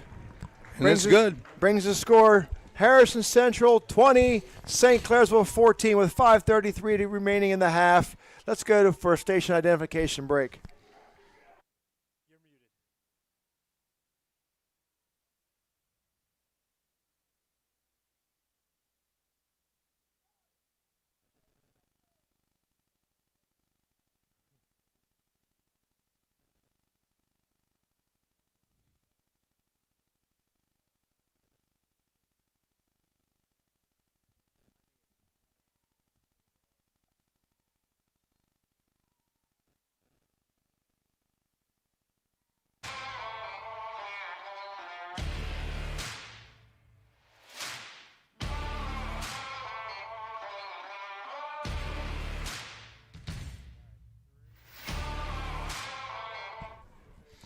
Okay, with 5:33 remaining here at Wagner Field, Harrison Central takes the lead 20-14. Jace Madzai kicking off for St. Clairsville. Jace Madzai playing for St. C, huh? Did I let him switch? Did I say That's St. messed Clairsville? up, Don. You're an administrator here. Oh, my goodness. Illegal recruiting or something going on there. Face mask. 14. Nice run. Yep. Got out to about the 50-yard line. Yep. And again, anytime Harrison Central's got St. Clairsville behind the sticks, whether it's been a tackle for loss or a holding or something like that, anytime they're behind the sticks, that's advantage Huskies because our skill guys, are the strength of our team. That was a nice run by Logan Shields. I noticed that St. Clairsville must watch the tape because they have the good running backs back there in the shorter part of the field to field those little squib kicks by Harrison Central. Yep. Nice run. They're about the 40. St. Clairsville at the 48-yard line, 1st and 10. Straight handoff back to Jordan. Breaks a tackle, gets about 9 yards on the play. Their lineman up front, St. Clairsville's lineman, is doing a nice job opening up the holes for that little back. Yeah, and a lot of these guys have played for a couple years. They're big. They understand the scheme. They're just getting a hat on a hat and letting 13 – and it's such a big difference when 13 is in the game because he runs between the tackles well. He's not trying to bounce anything. He's running right downhill. He's a 160-pound guy standing only at 5'7", so he's hard to see behind those big guys too. They had a guy like that a couple years ago by the name of Jalen Brown. He was pretty hard to tackle too. I guess he was pretty fast too. Yeah, he was also a 800-meter guy. Yeah, he ran pretty fast in Columbus for the state track meet. Yeah, we were lucky enough to get to play them twice that year. That was loads of fun. I wish we could have played them 3 times. Yeah. Jordan still in the backfield here, Jacob Jordan. 2 big boys to the sidecar. He got double sidecars. Oh, it's all kind of sidecars. They knew you'd be here. They knew you'd be here. I had to go There with is that. so many sidecars. I mean, he's loaded with sidecars. Plenty of blocking up front. Straight handoff. He trying to bounce outside, turned inside. Nice tackle there by Bertolino. Well, that was one of the few times I saw him go to the tight end. Harrison is adjusting towards the tight end, so they've been running to the split end a lot. No, I guess that was the split unless they changed formations. But I've noticed St. Clairsville must see something to the split end side because that's where they continue to attack. And they ran with unsuccessfulness to John Vermillion's side. Yes. Most of the first half here. Now, he is to the split end side. So I'd expect to see that power Here's that play where they ran the quarterback last time. And there it is again. It is. Holding on the outside, too. Nice tackle there by the freshman. Fool me once. Parker Hutton. The law firm. We have, the law firm, Parker Hutton. I had him as Hutton Parker last week, law firm, for a couple. Either way. That was nerves. Either way. First time on live TV for me. Well, for broadcasting. Yeah. True. Very true. Okay, 2nd and 10. That was no gain on play. St. C. I can't even talk. St. C is on Harrison Central's 40-yard line. Up the middle Straight again. downhill. That's Shields. Yep. Shields bounces out, cuts back. Canyon Coleman brings him down. Canyon does there. Same set. It's just downhill, power. Let's see how they block it this time. Oh, that's just the old ISO. Just an old ISO play. Scooping backside. He's just picking a hole. Shields stays in the game. Now here's the power. Straight run in, bounce outside. James turns him back in. Nice tackle by Kobe Mitchell, and Caleb Cowens laid the wood on him right there. Yep. He still gained about 4 yards on the play. Yep. I was surprised he didn't bounce that earlier, but he must have trying to follow his blockers there. It's the old power play. With 2 minutes remaining in the half, with the clock running, brings up 2nd down and 6 for the Red Devils as they look to the sideline for their play. And I can imagine in Coach McLean's mind, he's thinking, I don't want to give Kobe Mitchell any time with the ball in his hands. Maybe not even kick off to him if they get a touchdown here. Up the middle, Jacob Jordan, again, pounds away. Coach Hayes. Hayes. 1st and 10. I'll be interested to see if Coach Hayes decides to use any timeouts here. I would use timeouts to save us a chance to score. Don't let him score, the old Bill Belichick here. But I'll tell you what, if we stop him here on this run, I'd try to use a timeout. Yep, I think I would too. It's so easy coaching up here, ain't it, Coach? Yeah, boy. I seem to be smarter sitting up here for some reason. Undefeated up here. That's right. Bounces outside on the keeper, Tonkovic. Nice move. Made 2 guys miss. Got to the 5. Brought down by Trevor Carmen. Gets down about the 5-yard line. Every time I see that darn ball marker bag go through the air, I think it's a late penalty. A penalty or the throwing a tee at the old orange tee. Yeah, right. Orange kicking tee at somebody. I still got one of them for my Hutch set. 2nd and 5 from the 5 with a minute to go in the half. St. C is in no hurry. They have all 3 timeouts left. Low snap. Bounce back. Brought down by about 3-yard line. 2 yards. There's the 3-yard line. Brings up 3rd and 3 from the 3. Maybe to 4. Well, I think St. C's probably in 4-down territory here. They got the big back in. Wouldn't be surprised to see him run it right up the middle. This would be a Balgo here. This would be a big stand for Harrison if they can keep these guys out of the end zone. Straight hand off to Balgo, runs up the middle. Touchdown, St. Clairsville from 4 yards out. Okay, they moved a big boy in it, tailback. Everybody in the stadium knew what was coming. They followed the fullback right into the end zone. Let's see how they block it. Oh, it's just the old power play. It's just Dave, as we call it in Riderland and Husky Land, passed. But that's just the old Dave play, and that was a well-executed drive by St. Clairsville, leaving Harrison minimal time. But as we both know, 26 seconds and Kobe Mitchell could be a awful bad mix if you're on the opposing sideline.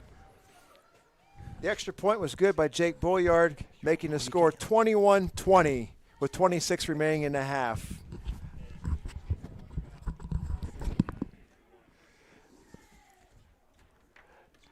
You know, if anyone knows out there the standings, I guess you'd say, or the playoffs. You're talking about playoffs? Playoffs. The playoffs were announced today, and St. C was the number 2 in their region. They're going to have a bye and play the winner of Riverview and Sparta Highland on October 17th, and it'll be a home game for the Red Devils, while our very own Harrison Central Huskies have a home game on Saturday against Rootstown. Where Coach Cropper, you know a little bit about Rootstown. Yeah, we played them when I was here in 2007. Weirton had to drop us that year from Game 2 because we dropped down to Single A, according to West Virginia. So it was them, Ursuline or Cardinal Mooney, and I went ahead and picked Rootstown, and we made the trip up there and got a win. But they were coming off a playoff season, but they weren't real good that year, I don't think, record-wise. Well, that was a good choice picking Rootstown then. Yeah, Cardinal Mooney, and their old running back was the coach that just gave up his job 2 weeks ago. Squib kick by St. Clairsville, picked up by Parker Hutton there, falls on the field on about the 27-yard line of Harrison Central with 24 ticks remaining in the half. 1st and 10, Harrison Central. It'll be interesting to see what they decide to do here with 24 seconds to go. 2 timeouts. He can move it down the field. They're going to probably rush 3 and drop 13 or 14 back here. Yeah, huh? yeah. We just don't want to give up the ball here. St. C up. Okay. That's Harrison Central takes the knee, lets the half run out. We'll be back here shortly with the band. Harrison Central goes in the locker room as the time runs out, down 1 point to St. Clairsville, 21-20. Pretty good half so far, Coach. Yeah, I think, again, much like last week, I think the pace is on the side of Harrison Central. I think we're making them play our game. We want to shoot out. We want 1 million possessions, and so far that's what we've been able to do. And just like last week in the first half, now we've got to make sure we finish drives and we got to bow up on defense. But St. Clairsville's defense here, they want to pound the ball, use clock up, where Harrison Central can score much quicker. Yeah, and that it'll come down to if St. Clairsville can sustain drives, can they stop Harrison Central enough to come out of here with a win? We'll be right back at halftime show with the Harrison Central band.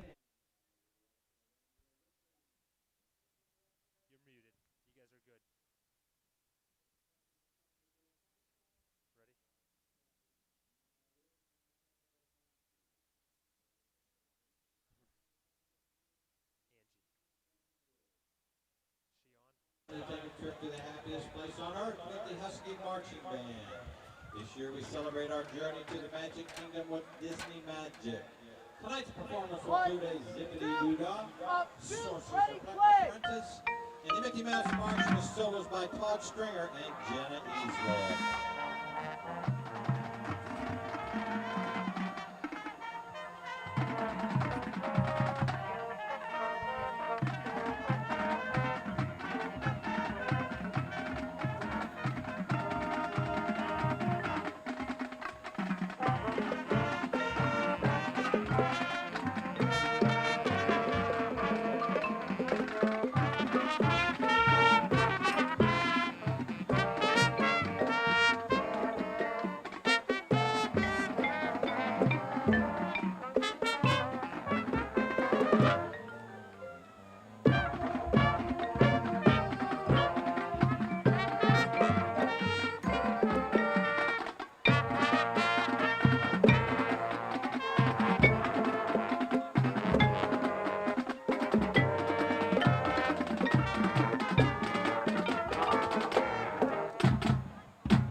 Welcome back to Wagner Field with Coach Kropka alongside me tonight, and it's Coach Madzai tonight for tonight's wonderful game. Great first half, Coach. 21-20, St. Clairsville. Yeah, this is a big drive coming up. We need to bow up against St. Clairsville and maybe stop them here, get the ball back, and again, we need to keep it around one score by the end of the game. Kick off by Jace Madzai, line drive kick, bouncing ball. Filled one-handed there by the up back. Breaks to the outside. Good tackle. Oh, nice tackle by Vermillion and Bertolino. A one-hand snag there by Austin DeRay. Nice little run back. Gets St. Clairsville out to about the 32-yard line to start this third quarter with 11:51 to go. Well, that's the second time in 2 games I've seen Vermillion run down and make a play on special teams. He's really impressed me. 1st and 10 for the Red Devils. Had some success in the first half passing. Well, not really. They only threw the ball 6 times, 4 of 6 for 32 yards and 1 interception. Big interception returned by Kobe Mitchell. Nice run again by my man Jacob Jordan. He busts out. Gets out to the Harrison Central 47-yard line. Another inside-out run, bounced out to the outside, Coach. And that was an adjustment they made at halftime. They're trying to spread them out now. They must have seen something as far as getting a guy outside the box. They went to a 3-receiver set instead of that inverted power. My man Jacob Jordan had a first half, 16 carries for 129 yards. Logan Shields went along with him, 6 carries for 37. Yep. We had a flag down, personal foul, face mask on Harrison Central. Add on another 15 yards to that fine run by Jacob Jordan. Brings up a 1st down and 10 on Harrison Central's 32-yard line. They're moving the ball quick here, Coach. Yep, and they're giving another receiver to get a guy out of the box. They're going to try to go big on big inside. I think Harrison Central's adjustment to that will be bringing the inside linebackers. Straight handoff again to Jordan. Breaks the outside. Slammed down by Johnny Vermillion on the outside. Still gained about 4 yards on the play. Yeah, it's basically the same plays they were running out of the power set. It's just with one less guy in the box and one less blocker. Pistol formation here. Twins to the left, looks like, but the whole team's looking to the sideline to get their play, check their arm sleeves out. You wanted to call that a sidecar. I did. You did. I felt it. I'm holding I'm squeezing my hand here. I felt your sidecar love coming out. Nice straight handoff up the middle here to my man Logan Shields, tackled by Caleb Cowan there. We have a shocker up here, folks. Every time he tries to say sidecar, I click the button. It's like a dog collar. But you got me a few times already. I'm squeezing my hand trying to stay away from that play. We'll hit him during commercial breaks. Oh, they got a big boy. Yep, they put the big kid, short yardage. Balgo, third and short. Harrison loaded the box. That was a good job. He's not down yet. Rolls. Hit him there. It's going to be close. It's going to be fourth close. Down. Looks like they're marking it 4th down. Was that a left foot or right foot spot? I couldn't tell there. I think we're going right. Yeah, they did. Okay. So it's 4th and 1. This is an enormous play here. Same formation.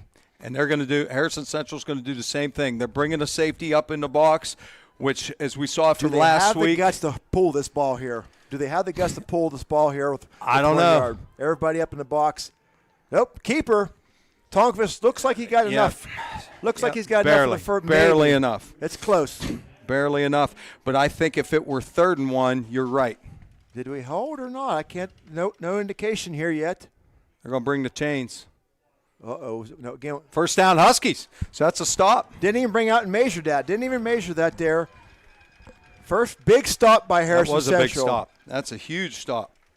Tonkvist tried to take the quarterback sneak outside. Instead of going straight up the middle, he bounced outside. And nice play by Harrison Central. Well, a lot of that's about feel there. You got to trust your senior quarterback there. That's a huge stop, and it keeps the Huskies from getting 2 scores down, or at least a score and a 2-point conversion down. Kobe Mitchell back. Out in the flat there. Short throw. Incomplete pass. Yep, and that's where they're going to attack them on the perimeter. St. Clairsville at times has been giving up the flat routes. They're trying to keep everything in front of them.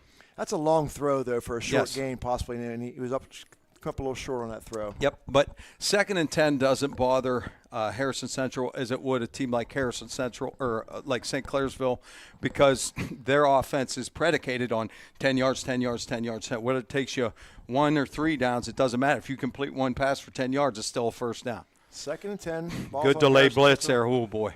Nice catch on a slant. Nice tackle. Good tackle. They had a linebacker on a little bit of a delayed blitz. Thankfully, that was a shorter pass route, a nice inside slant to Carmen there. That they did a good job disguising that blitz and getting a shot on Mitchell. Great delivery by Mitchell. Good catch and route by Carmen. Carmen does a really nice job of beating guys off the line. That looked like a cattle roping job at the Harrison County Fair. It sure did. His hand got there and tripped him up there. 3rd and 4 for Huskies. Kobe Mitchell on the keeper. Sneaks through, dives forward. Got the first down. Mark's First shorter down. than where he's at, but he looks like he got a first down there. No yards.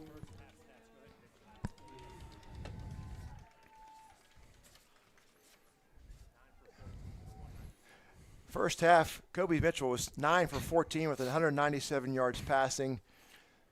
He ran the ball 6 times for 21 yards. James Brooks has only carried the ball 3 times, but for -5 yards. So St. Clair was really plugging a hole on our run today. Trips to the right. Kobe's back. Blitzer in. Oh, tip ball. Tipped. Nice catch. Nice move by James Brooks. Misses. Got the guy missed. Gets back just about to the line of scrimmage, though. Yeah. Almost picked off. Tipped by, looked like Skaggs. Yep. And that's a play we saw a lot last week. When they see a blitzer, a lot of times he'll check. He's probably responsible for B gap. If nobody comes through his B gap, he just swings out. Boy, that was close. Good touch pass, good move for a no-yard gain, but it keeps you out of a negative play. 2nd and 10. Sometimes 34. that's the best. Gets come. Uncontested, right up the middle. Okay, they put a smaller defensive nose guard in. Mason McCourt there made a nice play right up the middle. Junior, 5'9" junior, made a nice sack of Kobe Mitchell. And that's the hardest thing, especially we got a freshman playing at center, to snap the ball in the shotgun and have a guy directly over you, especially a little quick guy like that. That is hard to do. But we've converted on 3rd and long a million times. It looks like they're going straight man unless they're disguising it. Yeah, they are. They're going to drop back in too deep. The throw is in the middle of the field. Kobe Mitchell back to throw.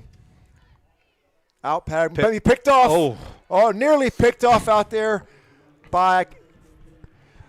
And that is such a long throw on the deep out, and he could play that tighter. Normally you wouldn't play that as tight, but knowing he had that safety help over top, they went man under, single high free, and he knew he could play that route a little tighter because if it was a long throw, the safety would have time to go get under it. That was a nice play by Jaron Starks. He did play underneath the ball. Almost picked that ball off. Yep, that was scary. Could have been big trouble for Harrison Central. That was scary. Brings up 4th and 17 on the 27. Kobe Mitchell back in punting formation.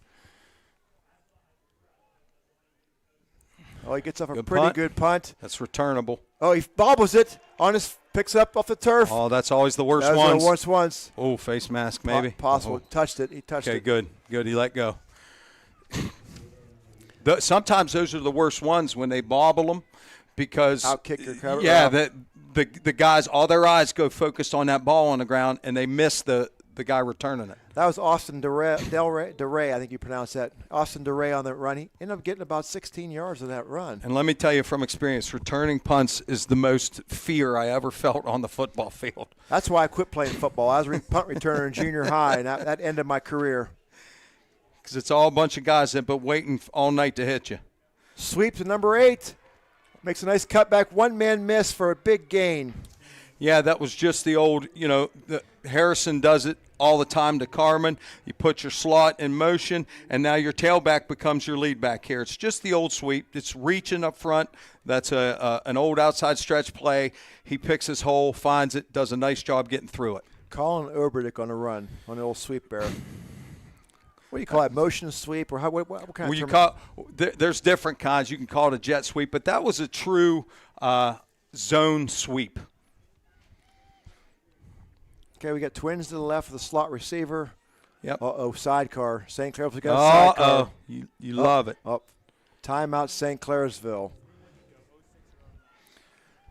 Okay, we're going to talk a little bit about playoffs. Playoffs are coming around the corner, Coach, and we had some big wins over the years against St. Clairsville. One of them was in 2006. Yeah, well, that was a St. Clairsville had already clinched the playoff spot, and it was the Mud Bowl, as we call it around here. There was about 4 inches of rain that day. Nobody could handle the ball, as you'll see. I'm seeing these highlights now. A lot of big plays. They were probably 2 or 3 touchdowns better than us, but they were so fast, and this took everything away. Robbie Davia, who had a great game running the ball on a keep there, he ran probably 4 or 5 times that night to keep drives going. We ended up upsetting St. Clairsville, who I think went 8-2 that year, and our kids grew up that night. We were starting about 7 or 8 sophomores. Scored with about a minute to go in the game, and they were calling for rain early, and they said they spotted you with the Caddis Fire Department fire truck out there hosing the heck out of it. Yeah, that was a great game, and I think that win springboarded us to the next 5 or 6 years. I think we had a lot more confidence about ourselves as a program after we won that game here. Okay, with 6:23 remaining here in the third quarter, it's 1st and 10. Ball's on the Harrison Central 20-yard line. Sweep look, fake handoff. Tonkovich brought down. Nice play. Great job. 52. Ron Pauley, the senior. He did a great job of staying home.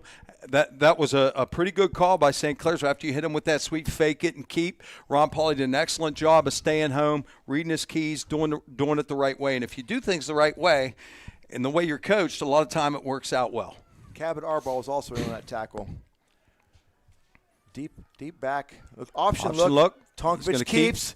Runs around the outside.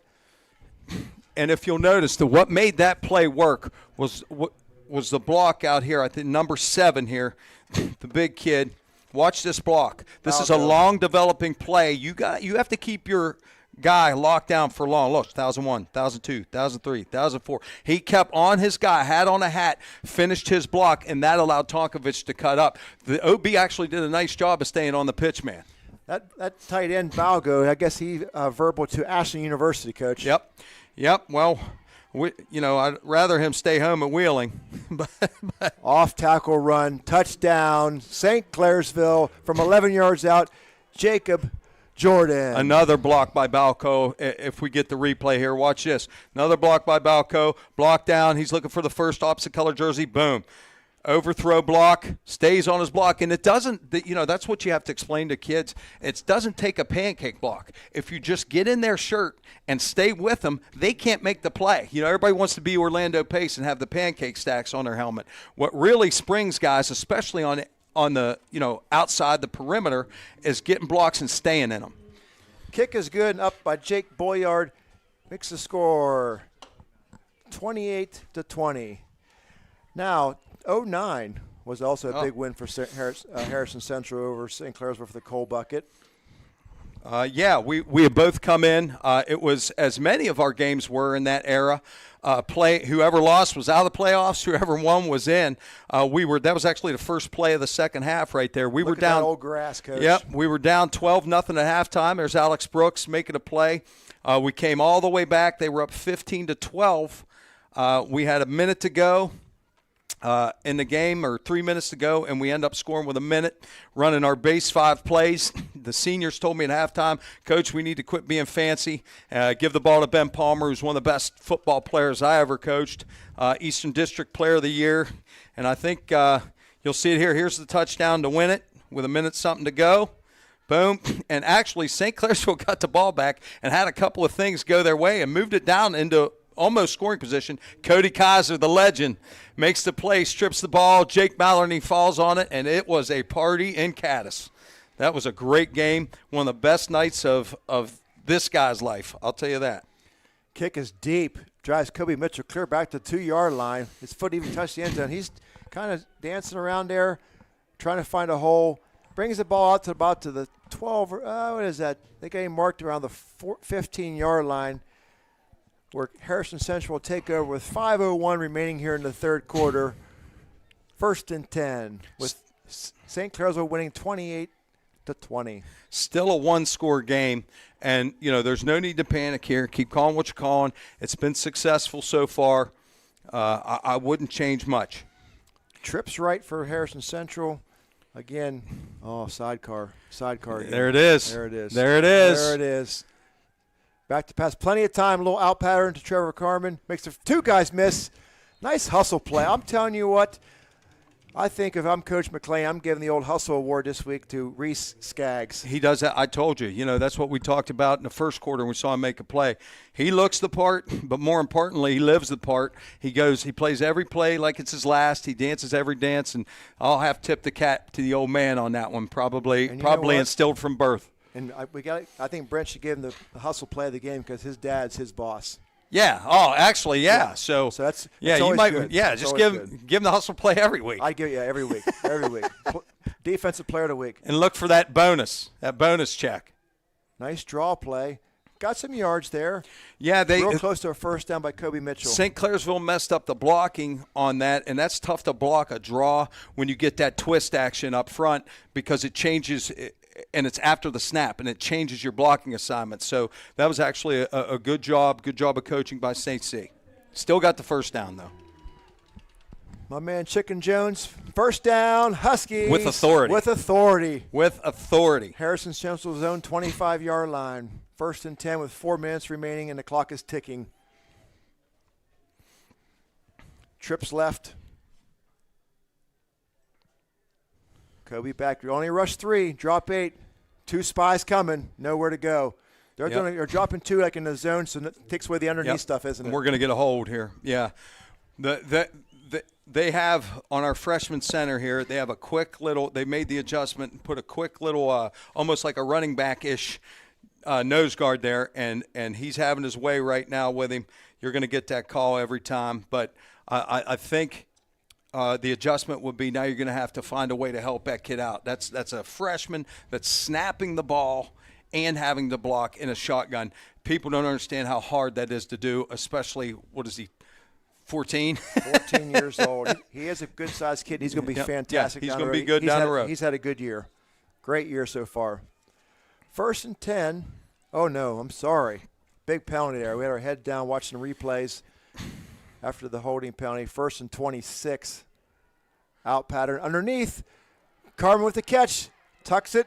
Again. Gets a lot back. Yeah. I mean, my goodness, we got about 20 yards in that play right there. And that's what I'm talking about. With this offense, the down and distance is really irrelevant. I mean, unless it's 4th and goal from your 3-yard line, 4th and 97, it doesn't really affect these guys, and that's one of the advantages, number one, of having Kobe Mitchell, and number two, running this style of offense is the down and distance doesn't dictate a lot of times what you're able to do. Straight draw back to Kobe. It's snuffed out again. I'm telling you what, we've gone to that draw play several times. Again, to keep them honest, probably up front, and they're doing a nice job of snuffing that play out. Brings up a 3rd and about 4. And it's 5. there. It's there. If you're a play caller looking at that, and they got 3 down linemen, and they're begging you to run that, they're just closing it quick because a lot of times we're having to double team some of the guys up front, and it's freeing up those linebackers to fill downhill. And they're 7 yards back, and they're closing down quick. Yep. Okay, now the scoreboard has it 3rd and 3. I'd say 3rd and 4. We're from the gun look. Trips to the right, single receiver left with 2:37 to go in the third quarter here. Ball snapped. They're going to bring it. They bring the house. Oh, boy. He's got a guy. He's got a guy. Overthrow. Overthrown. He had to throw probably a step earlier than he wanted to. Trevor Carmen had a step on his man. Overthrown. Brings up 4th and 3. What are the Huskies going to do here? It's ball on their own 32-yard line. You'd be tempted to go for it. Honestly, I could make a case for either way. Look at Smitty, man. God bless him. That's a kid that cares more about Harrison Central than himself. So, I mean, he's playing on one leg right now and not doing a bad job. Taped up his ankle, blocking well. It looks like Harrison Central's back to punt. Yep. I'm not sure if I'd fake it here because they're in such a safe defense. Yes. But, again, you have Kobe Mitchell, and you got guys in front of him. So, okay, they decide to kick. Not a bad punt. Oh, off the side of his foot. Yeah, it's tough on the angle from here. Yeah, it looked like it goes straight down the field from my angle, off the side of his foot. Goes out about the Harrison Central. He's boy. still walking it off. 45. I always wonder how they guess. They just walk down the field. It's a coin flip. Somebody just says stop, I think. Now, Donnie, you know how well officials can see stuff. You as an official yourself, I can't believe you're questioning the eyes of a fellow official. You're exactly right. I apologize because they'll be all over me this winter in basketball and in spring if we have baseball. I would never do such a thing. I was always like, Mr. Official, you had a better view of it than I did. Most likely you're correct and I'm wrong. Another substitution error by Harrison Central. They can't get this right here. Yeah, and like I said. That's that injury. Yep. One guy goes hurt for Harrison. We're not sure who's going in, who's staying in. And at Harrison Central, take my word for this, when one guy goes down, you have to substitute 3. Because now this guy goes to tackle, this guy goes to end, this guy goes to OB. So you have to excuse a little bit of that just due to the depth. Great field position for the Red Devils here. Motion, inside handoff to Jordan. Not bad. Tackled, gained about, it was a 1st and 5 after the penalty. He gained about 2 yards, 3 yards. Looks like it's about 2nd and 1.5. Now watch a play action shot here. This is when you do it on 2nd and short. Especially when you got Balgo, he can go back here on 3rd or 4th and short. Right. So you're in good shape now. You're sitting pretty. I wouldn't be surprised if they tack the middle of the field because we have our safety so far up. Straight handoff again. Nice little run by that. Jacob Jordan's had a heck of a game tonight. Or maybe they've decided the last time they threw middle, bad things happened. We're not going to do that again. I can't see him throwing the ball the rest of the night. With 1:45 remaining in the 3rd quarter, 1st and 10, Red Devils at the Harrison Central 30-yard line. Okay, now they got the quicker back in. I've noticed on film and tonight it's held pretty true. He likes to bounce it outside. So we got to be real careful and keep contained. He's nice quick back. Just got to make sure that, we're doing what Paulie did on the play and staying home. Hand off to Shields. He's met with some resistance there at the line of scrimmage. From his safety position, Kobe Mitchell comes up, makes the hit for Harrison Central. Maybe gain of 1. They're bringing Kobe up. Yep. Kobe's playing tight there. Okay, here's the replay of that. Oh, it's just a zone, and we're picking up where it could have been a wham block inside. But either way, that wasn't going anywhere. I couldn't tell what the fullback was doing on that play. Kobe is trying to wrestle the ball away there, too, as well. He might have got it. Same look. Back to pass. Eat my words. He's open. Oh, yeah, my goodness. I thought they might do that. Wow, what a nice job. Because we were playing the safety so tight, but you have to. You had to stop the run. Jaron Starks on the touchdown. Okay, you'll see Kobe Mitchell, his foot right here at the end of the screen. That is very tight for a safety. He walks up. So now they're going to attack the seam and the inside. Wrong replay. Okay, Play before. Here we go. Okay, you'll see Mitchell will probably come in again. The inside receiver will hold him, and he'll go to the outside receiver. And you got to give him space. We had talked earlier about if you're going to put that many guys in the box, you're going to have to back your guys up a little bit in order not to get beat over top. Well, the kick was up and straight through the middle here. Jake Boyard, senior, the 185-pound kicker, right down the middle and deep, brings the score. St. C. Red Devils 35 and Harrison Central Huskies 20. We'll be back after this message.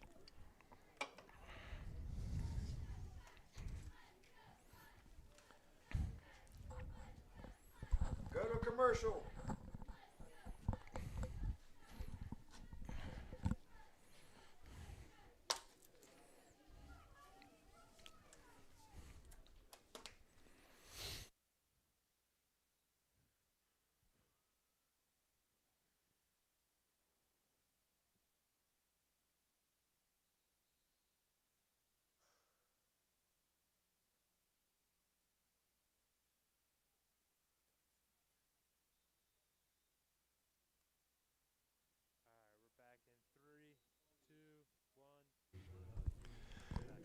We're back here at Wagner Field after the commercial break there.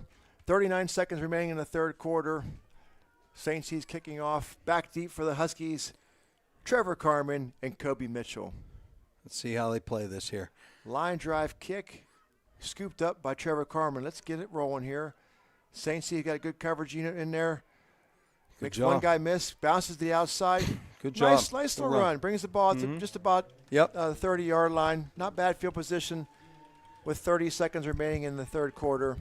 You know, of all the names, you know, we call Kobe's Mitchell's name a lot, but of all the names we're calling tonight, a lot of these guys we'll be calling next year, or at least you will be. After the FCC fires me, I'll be gone. But maybe put a little thing of me, you know, right next to you so you feel comfortable. I feel comfortable. Like your security blanket. Like my whoopee. You know who will enjoy all those replays of the coal bucket games? Notice that St. Clairsville's won a bunch of those, and we haven't showed any replays of them. I think Coach McLean will really enjoy seeing the 06 and 09 games. Handoff to Caleb Mitchell, his first handoff for this evening. You know, the running hasn't been there for Harrison Central. Yeah, and we knew that going in. We knew they were going to struggle running the ball against this front, and they just I think they've done a good job of running it just enough to keep them honest. That's not a bad game. You'll take 2nd and 7.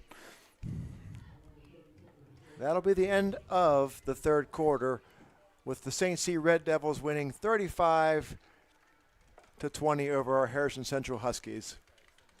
We'll be back after station identification.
Here we are. It started the fourth quarter back here at Wagner Field. 1st and 10, Harrison Central. Ball's on their own 32-yard line. Empty set here, Coach. Yep, and this is what they're going to have to go to. Hide the P, late blitz. He had some time. Yeah, yep. They ran a little bit of a delayed blitz there. They're probably sending one guy to spy and one guy on a delayed blitz, trying to get the ball out of his hand. Here we go. You see they change up the set late. Kobe overlooks it. Delayed blitz. Boom. Now they're coming, and the other guy's spying. The other guy's just looking at Kobe's eyes. And it got home. Good adjustments by St. Clairsville here in the second half with that. They've done a nice job. Coach McLean, Coach Fry, you know, I know they work with the defense. And, you know, Coach McLean's an old defensive end, I think, at Brook, and played for Mount Union, and you know he's got a couple national championships to his name, so he knows what the heck he's doing. Timeout, Harrison Central on the field with 11:25 to play. Now we're going to go for station identification here on the Harrison Central Sports Network.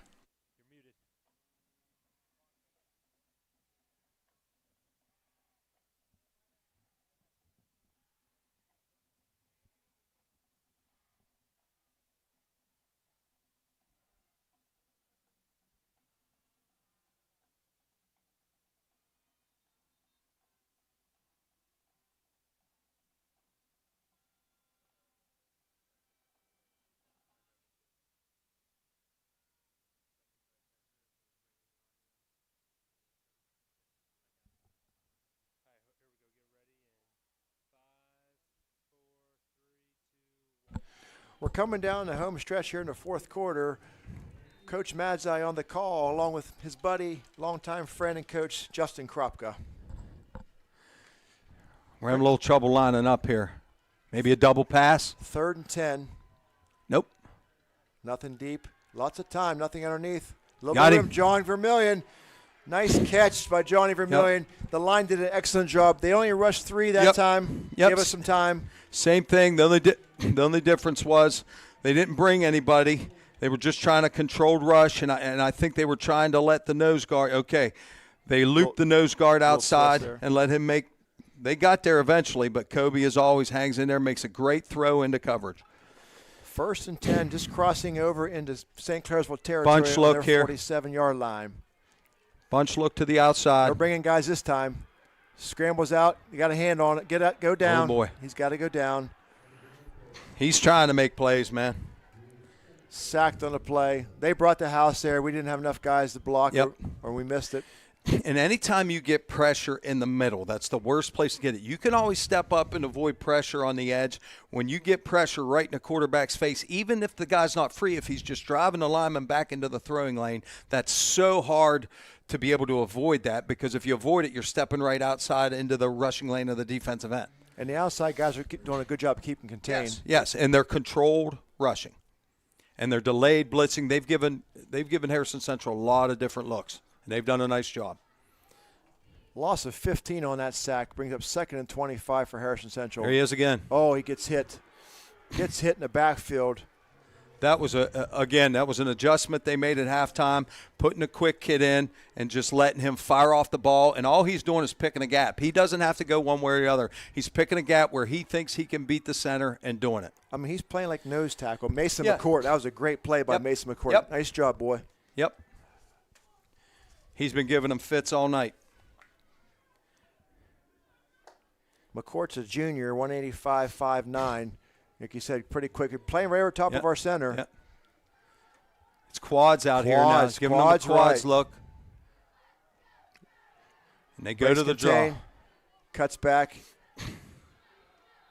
Got a few yards back, Air. Yep. Trying to get them to adjust to the quads and beat them on the draw. That's a good call on 3rd and a mile. Brings up 4th and about 21 yards to go. Ball's on the Harrison Central 43-yard line. 9:04 remaining here in the 4th quarter with the clock running. Kobe's back into punt here. I can't see them faking it with this amount of distance. You got to tip your hat again to Coach McLean and Coach Fry for making the small adjustments. And that's normally what it is. It's not some big grand scheme adjustment. It's 1 or 2 adjustments. Gets it off. Nobody back for St. C. Give us that could be good for us here. Roll, baby, roll. Oh, roll. Boy. Oh, boy. Oh, don't go in the end zone. He got it down. Mr. Pauley just about slid into the end zone himself there as he touched the ball, but looks like the ball's going to be marked down just about the 2-yard line. And this is an important drive. If Harrison Central can keep St. Clairsville pinned deep, maybe get a block punt like we did last week, the guy going down on a knee, you never know. And, but if St. Clairsville can get 2 or 3 first downs and flip the field, Yeah, and this is a defensive guy or a fan in the stands. This long yardage just reminds me like of a Herschel Walker or like a Tony Dorsett. Oh, yeah, Monday night. Yes. I remember that. I was probably sneaking up to stay up late to see it. In the old Metrodome. Wasn't it the Metrodome? Yeah, I think so. He's Nice got run. the edge here. Uh-oh. Here it comes. There it is. This is what I talked about. Did you just call that? Did I just call that? Good job. Watch Kobe Mitchell here. Watch Kobe Mitchell. Kobe Mitchell came from the safety spot. He's done everything but turn the lights on, and watch him sprint. Kids at home, you want to see – now this is when I turn on the film as a college coach. When you're down 14 points, he is nearly blitzing. When you're down 14 points, stumbles, does he watch the play after it goes by him? No. Watch Kobe Mitchell here. Watch number 1. Guys, every little kid out there should be watching this. Anyone can do it when you're winning. You're down 14, and he's still giving that kind of effort, and he's been the best player on the field all night. That's how you play football. Don't want to take away from the nice run there by Jacob Jordan either. How it kicked it out. I hate to jinx myself or jinx the Huskies, but inside run to Logan Shields. Tackle after he got about 10 yards on the play. Fresh legs in the game there. Boy, he's quick. Yep. And that's what they do. And that came back to my keys to the game, the fresh guys they can put in all the time. And if it's close late, we'll wear down.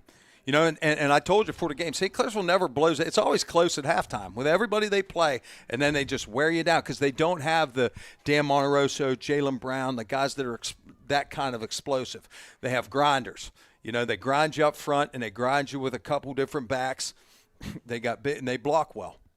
1st and 10 from the Harrison Central 21. Fullback counter there. Balgo bounces through the middle of the field there. And again, tackled by Bertolino. He's got a ton of tackles at the linebacker spot today. Brings up a 2nd and 5 on the balls on the 16-yard line. This touchdown, this drive here is only taking about a minute after 3 plays. But I'm telling you what, this might be the nail in the coffin here for the Huskies if they punch one in. Yep. And that's St. Clairsville, this team. They know their identity. I think both teams have really done a good job of identifying who they are and trying to be that. You never want to be somebody you're not, just like in life. Good blitz there. Good call by A.J. Barsh. And good job. Bertolino busted in there. Made another tackle, solo tackle. Brings down Logan Shields. You'll see they bring both inside linebackers. They're going to have to go for broke here in order to stop St. Clairsville. Good call. Bring the safety up. He'll take the inside zone, read the back. Good job. Nice play. Okay. Good call by 3rd and 5. AJ. You're talking 2-down territory. But they do. Looking at that kicker, they could even kick a field goal here if they need to be. But they could. They're probably taking 2 downs to get 5 yards here. And when you kick a field goal, especially at the high school level, it could get blocked. A lot of things could happen. Straight hand off to Shields. He tries to bounce Good outside. play. Nice tackle. Good nice play.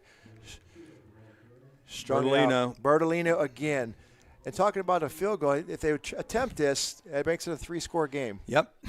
But you're talking about a 32-yard field goal in high school. They might let the clock run out and call a timeout, which I could see them doing here 4th to and discuss 5. it or maybe to get the field goal team ready. I'm telling you what, that kid, any measurement to his extra points, he's kicking it about 35, 40 yards easily. There's no doubt he can kick it. But in every coach's mind, you do worst-case scenario. Absolutely. In your mind, you're thinking, what can lose this game? I'm up 15 with 6 minutes to go in the game. What can lose this game? Are we willing to risk it and go for it, or do we want to make it a 3-score game? I think if it wasn't going to make it a 3-score game, I don't think there's any decision you go for it. But the fact that you got a good kicker, how much confidence did you have that we can get the block, get the hold, get the kick? Timeout. St. Clair's on the field with the score. St. C 35, Harrison Central 20 with 5:54 remaining to play. We're going to go for a station identification break on the Harrison Central Sporting News Network.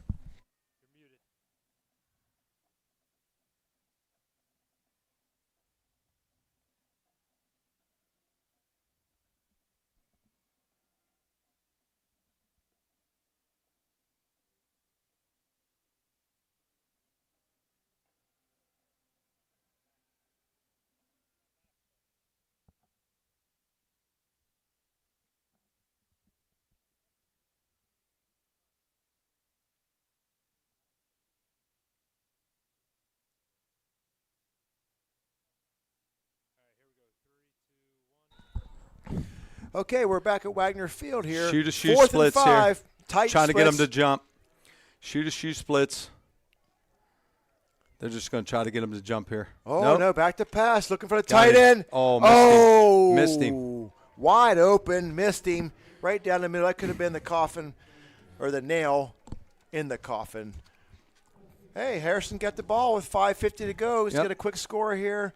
Make us a ball game here with 5 minutes and 50 seconds remaining in the game. 1st down 10, Huskies on the balls on their own 16-yard line. And again, with this offense, that's plenty of time.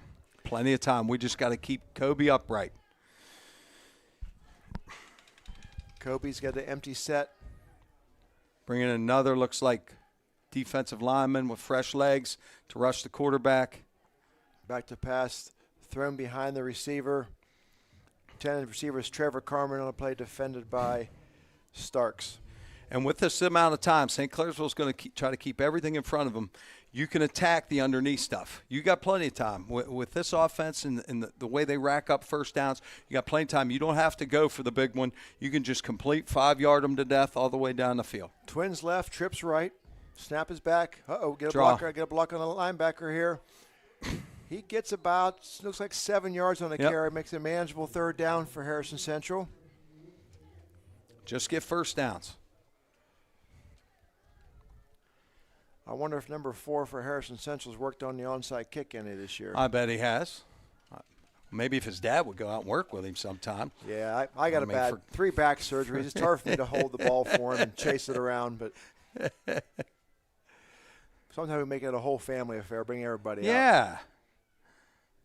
Like fun with onside kicking with the Madzai family. That could be a reality show. That might be a video next week. Out past there you go. Vermillion. First down. First down. Got about 4 or 5 yards on that. 5 minutes remaining here in the fourth quarter. 1st and 10, Huskies. Like you said, St. C's playing off a little bit there, giving us that underneath stuff. And they're going to, and we need to take advantage of that, which is exactly what we did. Just give first downs. First downs lead to touchdowns. Coach McLean's saying, we'll give you this. We'll exchange the short passes for time on the clock. I want to give a quick shout out to all the people at BW's in St. Clairsville listening to us here. Yeah. On the Harrison Central Sporting Have News a good Network. time. Don't report us. Nice ball. Nice ball. Nice catch by John Vermillion. Great catch. Great nice catch. Great Pretty catch. good coverage there as well. Great catch, but a better catch. Great ball. You'll see Overdick. that's the same play they scored on. Vermillion's going to run the flag. They're going to run off with the inside guy, keeping the safety. And I think they run a hitch on the outside. I can't see. Oh, they run a switch route on the outside and hit the flag. That's a well-designed play. Good call. Johnny went up and high-pointed the ball there. That was pretty good coverage by Overdick. Yep. Three-man rush up, overthrow. Same play. Same kind of play. Same play side. other way. Overthrew him. Brings up 2nd down and 10 with 4 minutes and 14 seconds to go here in the contest. Been in a good game so far. Yep. And again, they're already at the 50. Only a minute 30's run off the clock. You're right. So you're in good shape. Keep getting first downs. Snap back to Mitchell. Looking deep. Across the middle. Oh, boy. Nice throw. Those are dangerous ones. Yeah. And hey, let's give Johnny Vermillion a break. He's made every catch in the last 2 games I've seen. High school kids, pro guys are going to drop those ones. That's a good throw. Just let that one slip through. Just a hair behind him, but hit his hands. That's a very catchable ball there. Mm-hmm. Hey, brings up 3rd down and 10. Now we got to start thinking first down here. Yep. Just keep Don't getting need to first go down. for a home run here. Get some yards, get some plus yards. Make it 4th and Mansville if you can. Here's where they've run the draw, but here's that switch route again up top with that formation. They might be running that again. Nope, this time they're going to bring him on an in route. Oh. Nothing there down the middle. I think we ran a wrong route or something. The receiver stopped running. Well, he was covered, so he broke off his route. You'll see. Now, they've been running out with Vermillion all night from this spot. Mm-hmm. Now, this time they're going to cross him up and try to run an in. St. Clairsville was all over it. You'll see the guy coming from the inside, and he just breaks off his route, which you should do as a receiver. I see what he did. That's the old scramble drill. And he tried to loft the ball there, Right. just overthrew it a little bit. Yep. Nice job on both ends, just a low overthrow there. This is the game here. This is 4th and 10. This is the ball game here. 6 is out as the nose tackle. They got pressure. Sacked. Nice. There he is. There he is. The superintendent's boy. Reese Skaggs on his sack. That'll be the ball game. The Russian 3, they'll run a twist game here. They'll bring the nose tackle out around to keep contained on the outside, and they'll bring the left side defensive end in. You'll see it. Boom, he goes in, he goes out, and gets right through a double team. I mean, scheme-wise, you can't make it any better than double teaming the guy. He just got through it. So, again, tip of the hat to those guys. Also a tip of the hat to the Huskies who obviously came ready to play tonight and, just came up a little short. Not only is Reese Skaggs the hustle player of the game, he may be the defensive player of the game. Yeah, maybe. Well, if we want some, subbing jobs maybe in the summertime for St. Clairsville, I think we ought to give it to him. Yeah, hopefully Walt's out there. He's probably over there in the cold not listening to us. Yeah, but either way, word will get back to him. While we got a moment here, we'd like to thank our sponsors this evening that come up on the screen. Special thanks to D&E Electric, D&J Sales, Luddy Lawn, T&J Lawn, competition there, Carrie's Haircut, and Harco Media. I got an in-law who cuts hair, and I got a son who cuts grass. You believe that? And yet still more successful than you. Absolutely. I haven't had a haircut in about 27 years. Yeah, a lot of good that did you, huh? Yeah. But yeah, I think, as we move on, you got to get ready for next week for Rootstown and the what would that be, almost like a play-in game? Kind of, yeah. To the playoffs, and we got to take the positives from this and go out. Coach McLean and his crew have a bye next week, so I'm sure they'll be interested in the results of next week's game. And I think Coach McLean's a convicted felon, isn't he? I don't know. Jeez, my man. I had to get one in on him. It's been too good of a game. I haven't been able to hammer him. But no, they'll be getting ready for their bye week and going from there. So I think both teams. I wouldn't want to play either of these teams in the postseason. Absolutely. I want to say on the tackle there, substitute Brian Hendershot made a nice play on Jacob on that run there. Jacob Jordan for a loss of about 3 yards. But like you said, this week is kind of the end of the regular season, kind of. Playoffs start next week, but if you get beat in the playoffs, you have a chance to come back and finish your games. Yeah, and what's your thoughts on that? This whole thing, and I don't want to throw water on anybody's parade, you know what I mean? But this whole thing, I'm not sold on it, but it is what it is. I think it takes away with everybody getting in. Like a night like tonight would have been incredible because everything would have been on the line. Now, hey, we're both in the postseason next week, so this kind of takes a little bit off the luster of some of the bigger regular season matchups. And now, whereas some of the teams have to play next week, there's teams with a bye. So what an advantage that is, And I think we would be a heavy favorite over Rootstown. So who you think South Range is going to be watching and preparing for all week? It ain't going to be, Rootstown. It's going to be us. So, I think there's some advantages and some disadvantages to it. But hey, at least we got to play. And that's the main thing. I've always been a traditionalist, so other people may disagree with me, but I always liked it to matter when you played in the regular season in football. And football's not like, and that's why football's not like other sports, because the regular season is so important. So not like basketball, baseball, softball. Everybody gets in the tournament. Right. It's kind of and that's what makes those 10 weeks so exciting. Every week's important. And I think we've taken from that a little bit, and we've taken from the achievement of getting in there was such a deal, and I think this team probably could have done it. You never know. They would have had to win their last 4. They're come out 3-3. They had to win their last 4, but that's the fun of it, So, but hey, it is what it is. We'll play on and hopefully get a win next week, and then move on and play South Range. Well, you got both teams got their JVs in the game. Harrison Central just called their last time out, I think.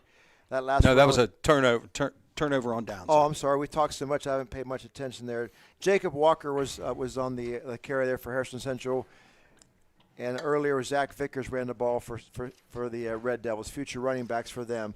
1:40 remaining here in the fourth quarter. Harrison Central gets the ball turned over on downs. 1st and 10 for the Huskies. Young freshman for the Huskies coming in the game at quarterback.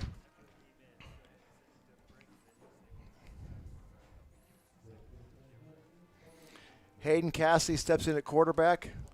A little easier of a situation this week than last week. Yeah, he jumped in there for one play. Kobe went out for one play, and he, like you said, he was eating Skittles on the sideline. He had to go in for one play last week.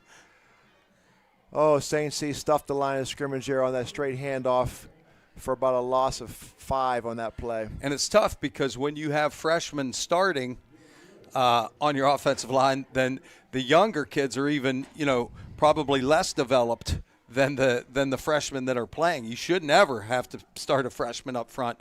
But now at least these young guys are getting some, but they're going against juniors and sophomores on St. Clairsville's team. Great experience for our guys, but it's a big task at hand going against juniors and seniors. Yes. Get in there and play. It's the best you can do. Looks like another run blitz. Oh, my. Taken down for a loss there. Wyatt Pierce on the ball carry. Brings up a third and about 19 here, loss of 9 out of the last 2 plays.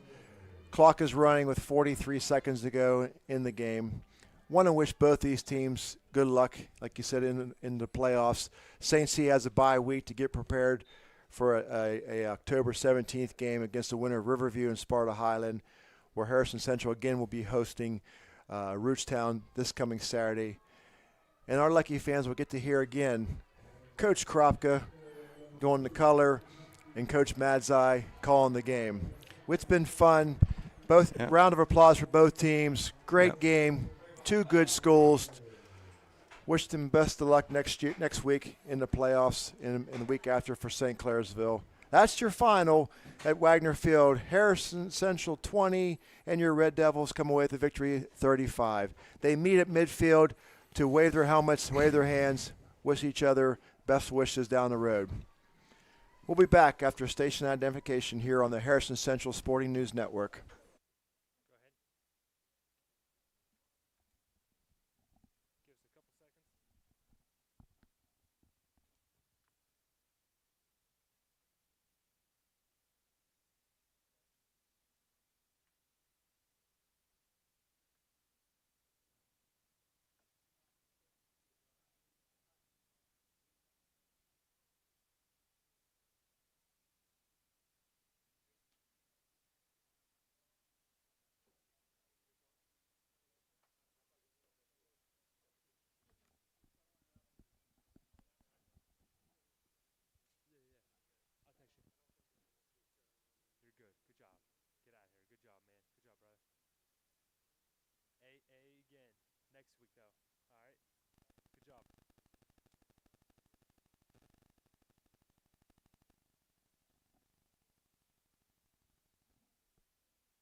Hey, welcome back to Wagner Field for a recap of tonight's game. With St. Clairsville comes away with a nice deserved victory, 35, beating Harrison Central 35-20 tonight. Coach, any final thoughts here? Well, I thought the first half went the way Harrison Central wanted to go, kind of a track meet up and down. Kobe Mitchell obviously displayed why every college coach in America is drooling trying to get him to play whatever sport he wants for him. But he also, I thought St. Clairsville kind of wore him down as the game went on by getting constant hits and constant pressure on him. And they just made the game the way they wanted to make it, played it in a phone booth, and that's not Harrison Central's game. They kind of dictated the pace in the second half. So looking forward, Harrison Central will have a home game against Rootstown Saturday, possibly a winnable game. They were 2 and 3 tonight. 2 and 4 now. They played Mogador. So. Okay, so they're going to be 2 and 4 coming in here Saturday night.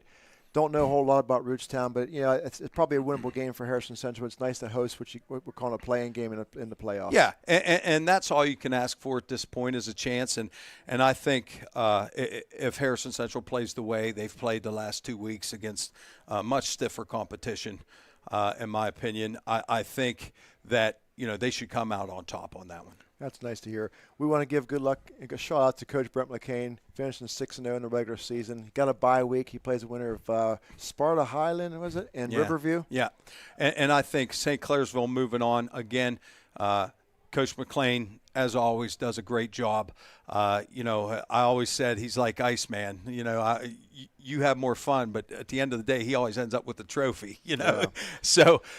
But they do a great job over there, and I think the Huskies the last 2 weeks have been able to really get into what they were trying to do, and I think both of them have identified who they are, and I think both of them, I wouldn't want to play either of them in the postseason. Like you said, Brent McClain, the cold bucket takes the cold bucket back Route 9 for a nice ride, exciting ride for them back. It was nice to hold it for 1 year. Again, next year It's a new season. Try to win it back. Try to get you it know, back. And that's what you want. You want that big bear out there waiting for you with a trophy. You know, and as long as I've been coaching, when I was growing up, we had it at Martins Ferry with Belair, and it was, in my opinion, it was better when we had them week 10 because everything was on the line. The cold bucket was almost an afterthought. You know, but I think anytime you have to get yourself ready to play, our game has gone up. Our game has gone up from when I saw us the week before we played Ferry to St. Clairsville. And that's all you can ask as a coach, but those teams force you to do that. You don't get any better playing teams that you can beat by 40. You better bring your A game every week. I always bring my A game. That's right. I know you're going to be. You make me bring my A game. That's right. Hey, week 2 in the books. Appreciate working with you. Looking forward to next Saturday. Next week, baby. Right here, 7 o'clock, Harrison Central Sporting News Network. Back at you in the booth.